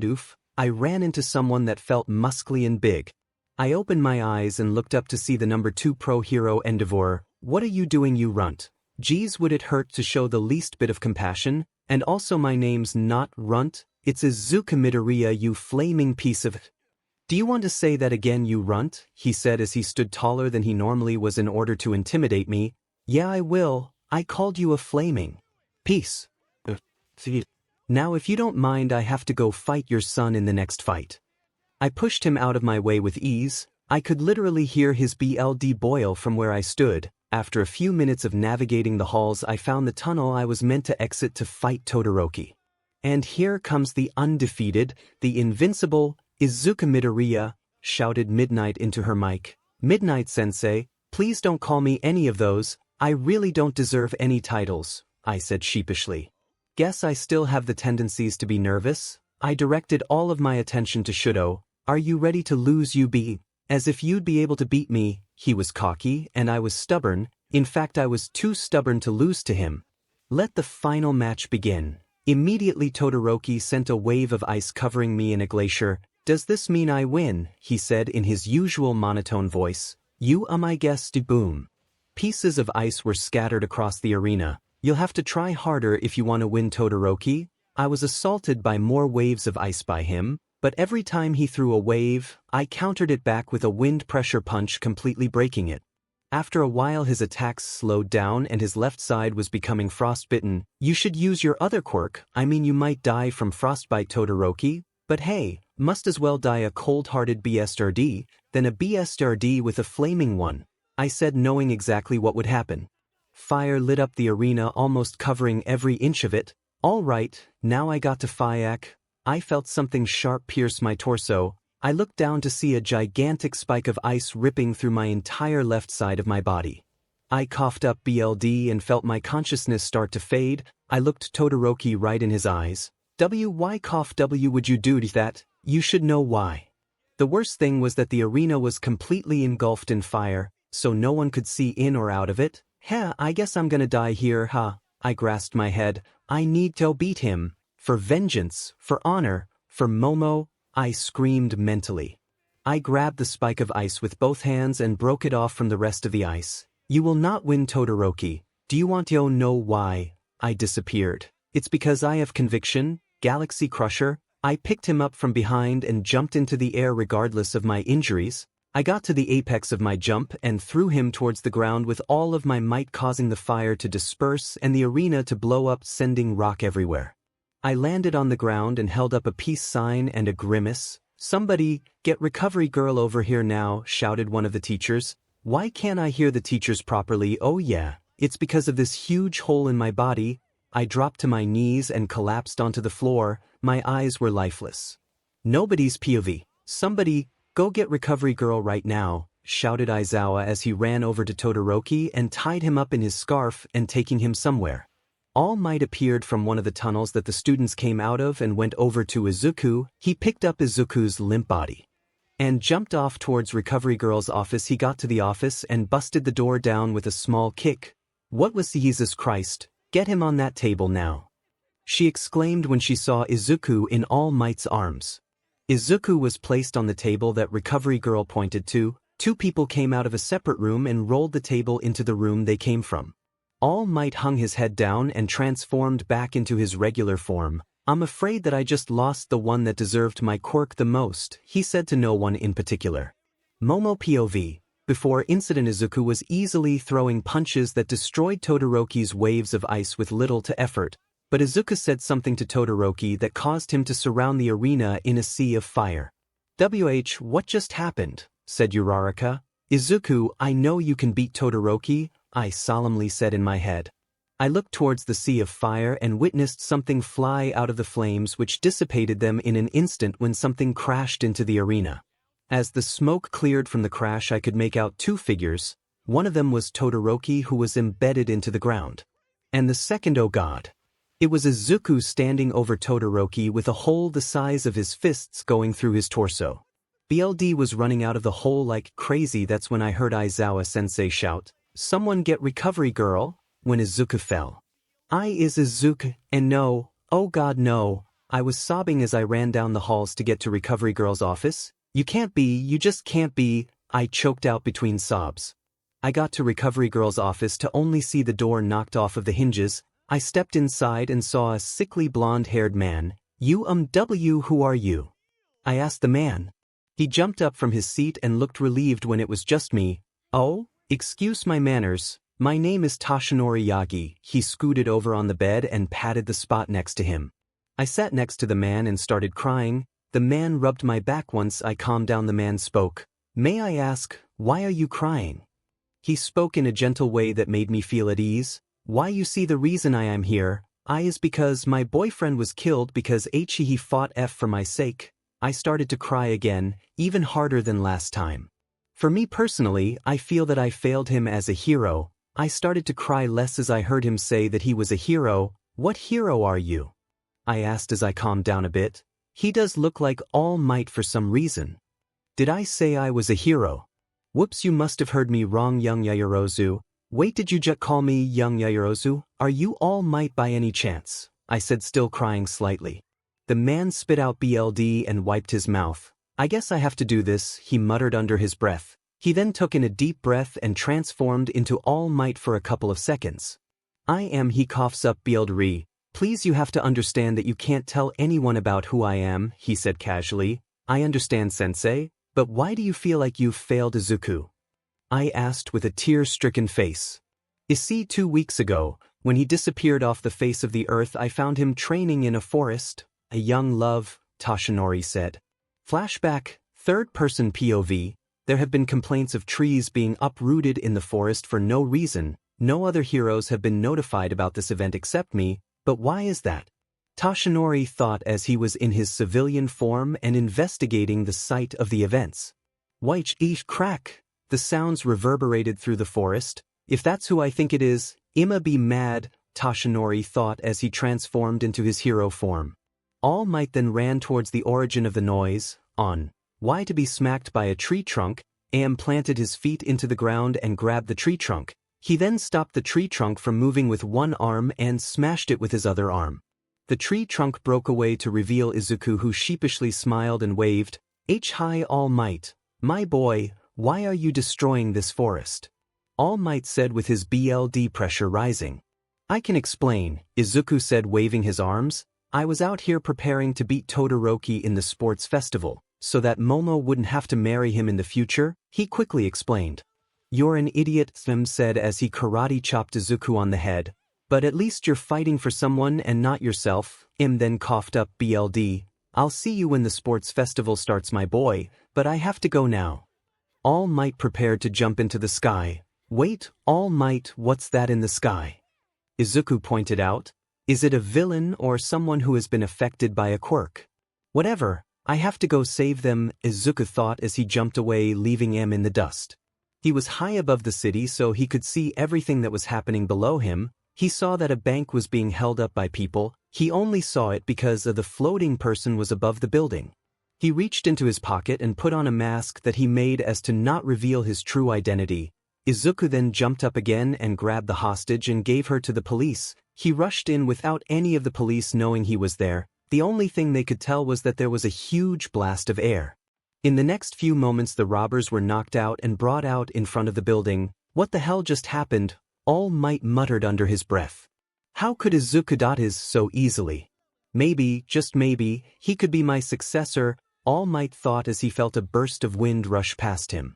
2 hours later, Momo POV Recovery Girl came out of her surgery room with some news. How is he, Recovery Girl?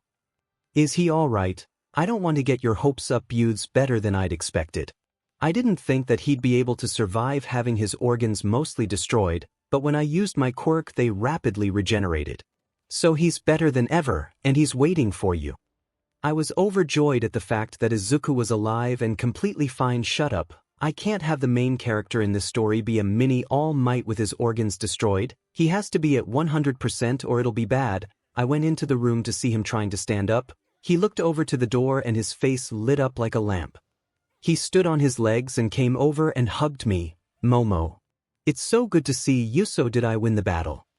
I hit him on his head, causing him to hold it. You're an idiot, Izuku Midoriya. I hugged him and kissed his forehead. But you're my idiot, I said as I cried tears of joy. I guess I am, he said as he blushed. And yes, you did win the battle. So guess what? We're officially together again. If we're gonna be together it's gotta be on my terms, Izuku said proudly. Fine ya, big luck. So Momo, would you like to go on a date after I get my medal? Of course, I'd love to go on a date with you. Izuku then pumped his fist into the air and grabbed mine. Come on, we wouldn't want to be late. He then pulled me towards him and picked me up like a bride. We then ran off towards the podiums to be awarded our medals. We were close to the arena when I heard Present Mic. We will now be awarding the medals to the contestants, since the first place is now back to full health. Izuku then brought me onto the field. Izuku, shouldn't I be in 4th place? I thought I lost in the battle against Bakugo since I didn't fight in it. Shoot, must have slipped my mind. Recovery Girl told me that Shudo came in last place and was suspended for 1 month. So guess what? You came in 3rd place, and Bakugo came in 2nd place. She then brought me to the 3rd place podium and placed me on it. Since Bakugo was already on the 2nd place podium, Izuku took his place on the 1st place podium. Now, All Might, would you give these winners their medals that they deserve? All of a sudden a figure came down from the sky. Watashi, All Might said from the smoke.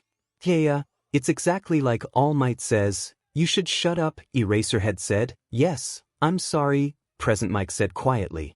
Okay, well young Momo, you did a great job in the sports festival. I commend you for making it this far. He then gave her an awkward hug. Sincere. He then took the 3rd place medal and hung it around her neck. He then walked towards Bakugo. You did a great job fighting against Izuku. Young Katsuki, you were great during the entire festival, so don't get yourself down. All Might then hugged Bakugo. Bakugo started crying because of All Might's encouragement but only let a couple of his tears be shown. All Might then walked up to Izuku. I'm sorry that you were injured, Izuku my boy, but even so you still did great getting to 1st place, and it even looks like you helped some of your fellow students out. All Might then hugged Izuku and whispered something to him. All Might then backed out of the hug and Izuku replied to his statement. I'm sorry All Might, maybe you could find someone else. Sigh, I understand my boy, I understand. And that concludes UA's 1st year sports festival. We'll see you all for the 2nd year portion soon. Present Mic announced. Izuku POV, I politely declined All Might's offer. I'd rather become a hero with my own power and not something that I borrowed. I whispered into his ear when he hugged me on the podium. All Might broke the hug and solemnly nodded. I understand my boy. Present Mic then announced that the 1st year portion was done. I then hopped off of my podium and looked to Momo. You ready to go on a date? I asked her. Yeah, just let me ask my parents first. We then headed to the changing rooms to get out of our gym uniforms and change into normal ones. I opened my locker that contained my normal clothes and took off my shirt. That's when I felt a tap on my right shoulder. I looked towards Katsuki, who was the one who tapped my shoulder, and gave him a questioning look. He then pointed his thumb towards the other corner of the room. I looked to where he was pointing. There he stood, the BSD who kissed my girlfriend and made her feel uncomfortable. I clenched my hands into fists to the point where they bled. I was visibly shaking with rage, so much so that even Kaken was scared of me. I walked towards Todoroki and tapped him on his shoulder. He turned around to face me and I punched him right in the solar plexus. He was on the ground and out of breath. That was for kissing Momo. I then kicked him again, and that was for thinking you could ever be with her. I sent a fist towards his stomach, but I hit something hard and spiky. It was Kirishima's face. Kirishima, you better get out of the way, because I don't want Tio hurt you, I angrily screamed.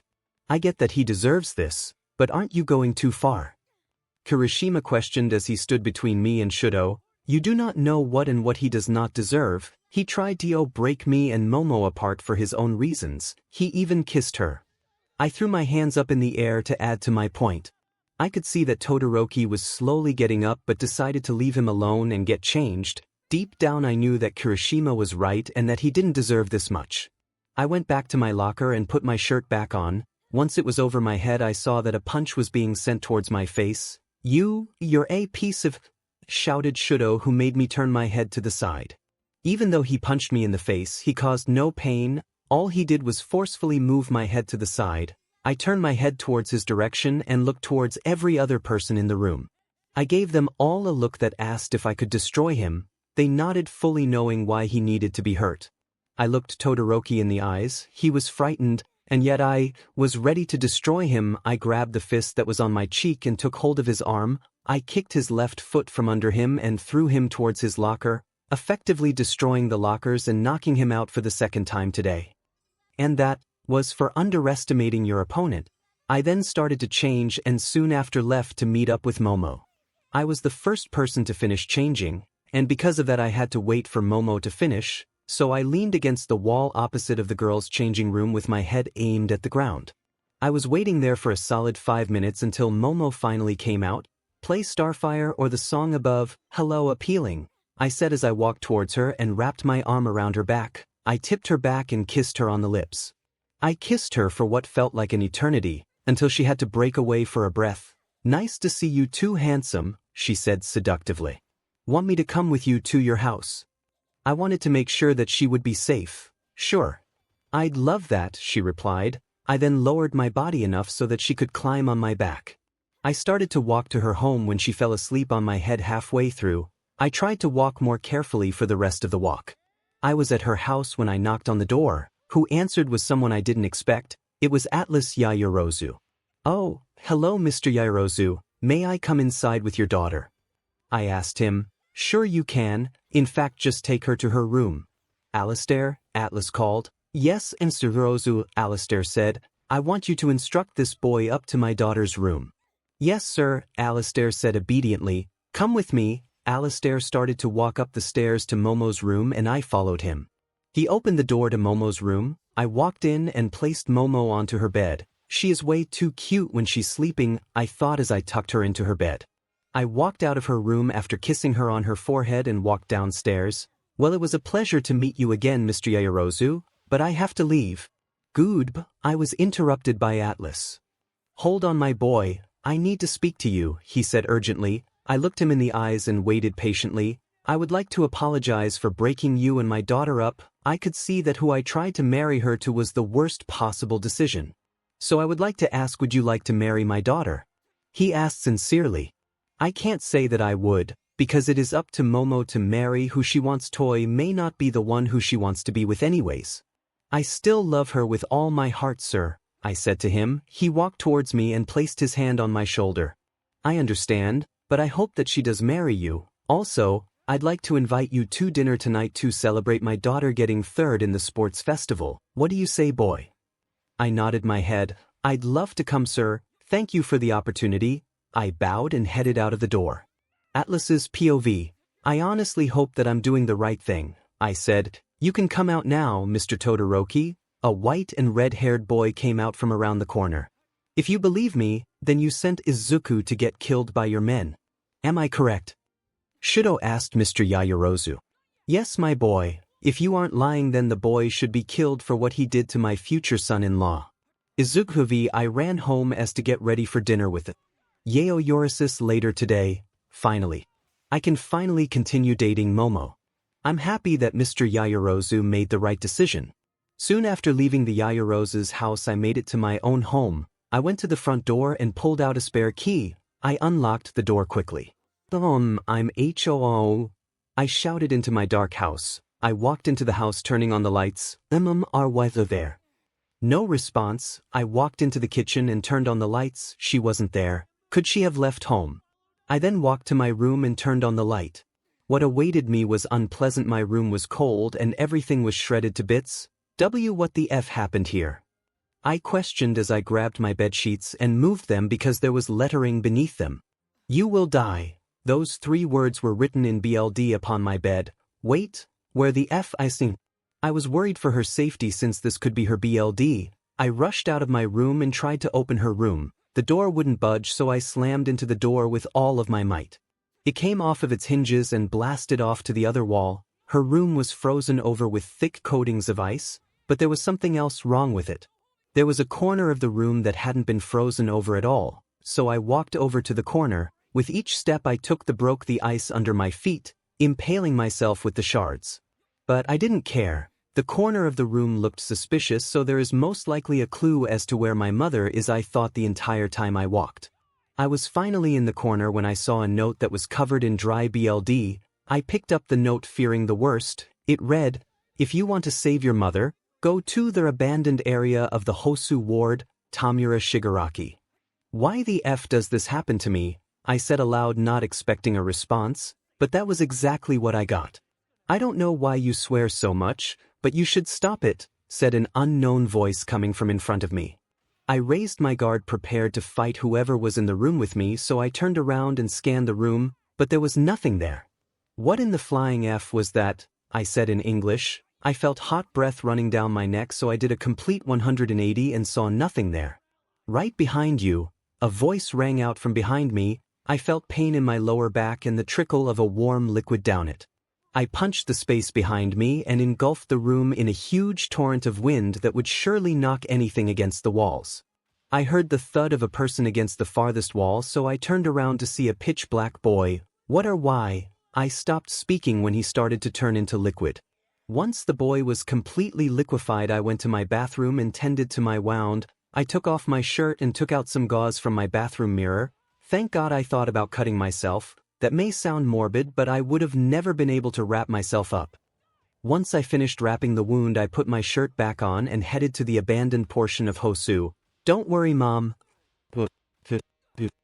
After an hour of riding the train to Hosu, I made it. Now to get to the abandoned portion, I have to go left from the train station.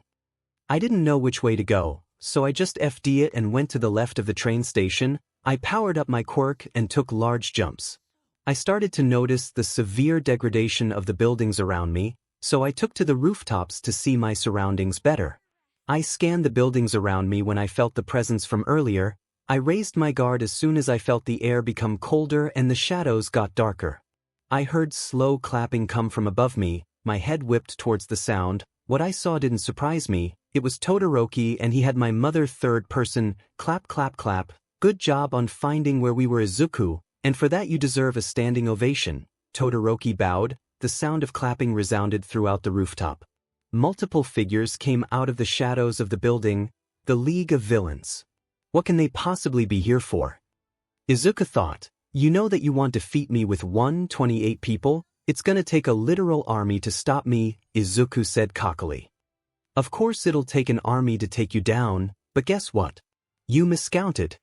Todoroki said ecstatically. What do you mean? There's only 8 people here including you. Izuku's brain was racked with the thought of another person being here. Andrew Midoriya, would you mind stepping out of the shadows? Todoroki instructed. Hey kid. The figure stepped out into the light. It was Izuku's father, whom he feared. It's been way too long since I've seen you, Andrew said. And no, you can't be here. This has got to be a J joke or something. Izuku said as he held his now pounding head. Toga, you gave him that serum, right? Asked a villain with purple stitches. Toga nodded. Yeah, I did. He should be joining us pretty soon. Toga held her now blushing face. Anyways, I'm gonna kick all of your asses now, Izuku said as he powered up his quirk to go after Todoroki first. He jumped at 𝗏𝗏 only to be knocked back into it by someone. He stood up but was sent right back down by a fist to his back. The figure now stood on top of him exerting lots of power. I guess he will never learn, said the figure who stood on Izuku's back. Haha, I win Izuku. This caused Izuku to divert his attention from his father to Todoroki, who was now holding a sword made out of ice. Your mother will now pay for your mistakes. He swung the sword in his hand at 𝗏𝗏. Izuku's POV, I shouted as Todoroki brought the sword down upon her. I was furious, far beyond the capabilities of a normal human. No, he tried taking Momo away but ultimately lost. But if he takes my mom's life, I will go to the ends of the earth to destroy him and everyone here, I angrily thought. Todoroki's movement started to slow down and the presence on my back lessened. Izuku, you know what to do, said an unknown voice from the heavens. The unknown voice was correct. I knew that I was to save my mother in this moment. That was why I was gifted with an amazing life. Third-person Izuku's eyes glowed a brilliant white light. He then easily lifted his father off of him and walked towards 𝗏𝗏 and his mother. This all happened in a fraction of a second. Izuku was right on top of Todoroki when he put his hand on 𝗏𝗏's shoulder. Izuku pushed 𝗏𝗏 to the side slightly, yet he was sent towards the way to get to the roof. Izuku then picked up his mother and took her to another building. He left her with his phone as he was meant to clash with his rival for the final time today. He made it to where he was pinned to the ground by his father. When his eyes stopped glowing an ethereal white, he was back to normal. He cleared his throat and spoke, "Come and get me, assholes." Everyone stood still. "What are you doing standing there? Go get the goddamn bee," shouted the now recovered Todoroki. The first person to come at him was a man with a black and gray bodysuit on, accompanied by Izuku's father. Andrew sent a punch towards Izuku's torso, but he connected with nothing but air. Because Izuku dodged, the man in the black bodysuit was suddenly knocked out by Izuku, which caused the nearest Andrew to melt. "Next time, don't be so predictable," Izuku said smugly. A wave of blue and red fire was sent at him by the villain with the stitches on him and 𝗏𝗏. Izuku took in a deep breath and cupped his hands together. He then unleashed all the wind at the fire, which blew it out and through the Todoroki brothers' back. Izuku then appeared in front of the stitched villain and knocked him out with a decisive blow to the chest. The next three to come at him were the villain that lurked in the shadows along with Toga and Tamura. "I want to see this world swallowed by darkness," said the Abyss Walker that was now behind Izuku. The man tried doing what he did earlier to Izuku. Boy, was that a mistake. Izuku turned around in an instant and flicked the man off of the rooftop. Tamura was directly behind Izuku with his hand outstretched when Toga suddenly tackled Tamura to the ground. "What in the absolute hell are you doing, you freak?" shouted Tamura. "You can't just hurt my Izuku that easily, hand man," Toga retorted. If you guys would stop bickering." They turned their attention towards me. Izuku powered up a slap which when released would knock their heads into the ground, knocking them out easily. It happened exactly like Izuku thought it would. "There we go, the trash is dealt with. Now, I want you two to come at me with everything you got." Izuku was talking to the real version of his dad and 𝗏𝗏. 𝗏𝗏 sent a wave of fire and ice towards Izuku. Izuku stood there until the moment where it would hit him. He parried it at the last moment right back at Todoroki. The ice splintered and traveled back to Todoroki, hitting him in the face and knocking him out. "Way too easy," Izuku stated. "Well son, be prepared. I won't be going easy on you," the real Andrew claimed. "Of course, it would be great to see if I surpass the only other person that holds my quirk," Izuku calmly said. Both father and son took fighting positions. They stayed in their positions until Andrew appeared in front of Izuku in the blink of an eye. "What the F?" Izuku was punched into the air with the point of contact being his solar plexus. "Tut, tut, language my boy," said Andrew, who was still on the roof. Andrew then easily jumped to Izuku's height, which was thousands of feet in the air. He brought his fists above his head and cupped them together. Andrew then brought his hands down upon Izuku. Izuku was sent spiraling into the ground at an insane rate. When he made contact with the ground, Izuku created a crater that was a mile wide in every direction. Andrew landed after Izuku and went over to here he landed. Andrew dug into the rubble until he spotted a tuft of green hair. He then punched through the rubble and grabbed Izuku's arm, easily hoisting him out of the rubble and putting him over his head. Izuku was battered and broken. His arms were pointing in multiple different ways. His shirt was torn off, revealing that his torso was cut everywhere and bleeding. He was also faintly breathing, and his heartbeat was severely weaker. You talked all that day, yet you went down easier than a fly getting hit by a swatter. He tossed Izuku to the side. Now it's finally time to put an end to your mother, Andrew said as he started to walk off. And no, I won't let you just walk away, said Izuku as he rose from the ground. I will protect her even if it means that I have to draw my last breath to do so. Okay. Andrew appeared in front of Izuku readying a punch. Izuku's eyes widened at the fist. Then perish, Andrew released his fist in Izuku's direction.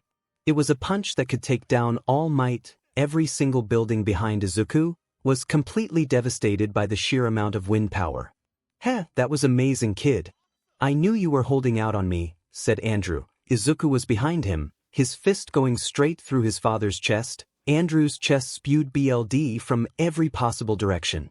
He slumped down after he drew his final breath. I know I am, that's why I'm becoming a hero, Andrew, Izuku said to the now lifeless corpse of Andrew. Izuku brought his fist back to his side. The entire arm was coated in blood. That was excessive, but it had to be done, Izuku said as he limped towards where the rest of the League of Villains and his mother were. It was completely untouched by Izuku and Andrew, so both sides were safe. Except Izuku, obviously. He had just killed for the first time in his life. Izuku knew that killing people was bad like any other person, but he was doing it to save tons of lives. He knew this but was still upset over the thought of having to take another person's life.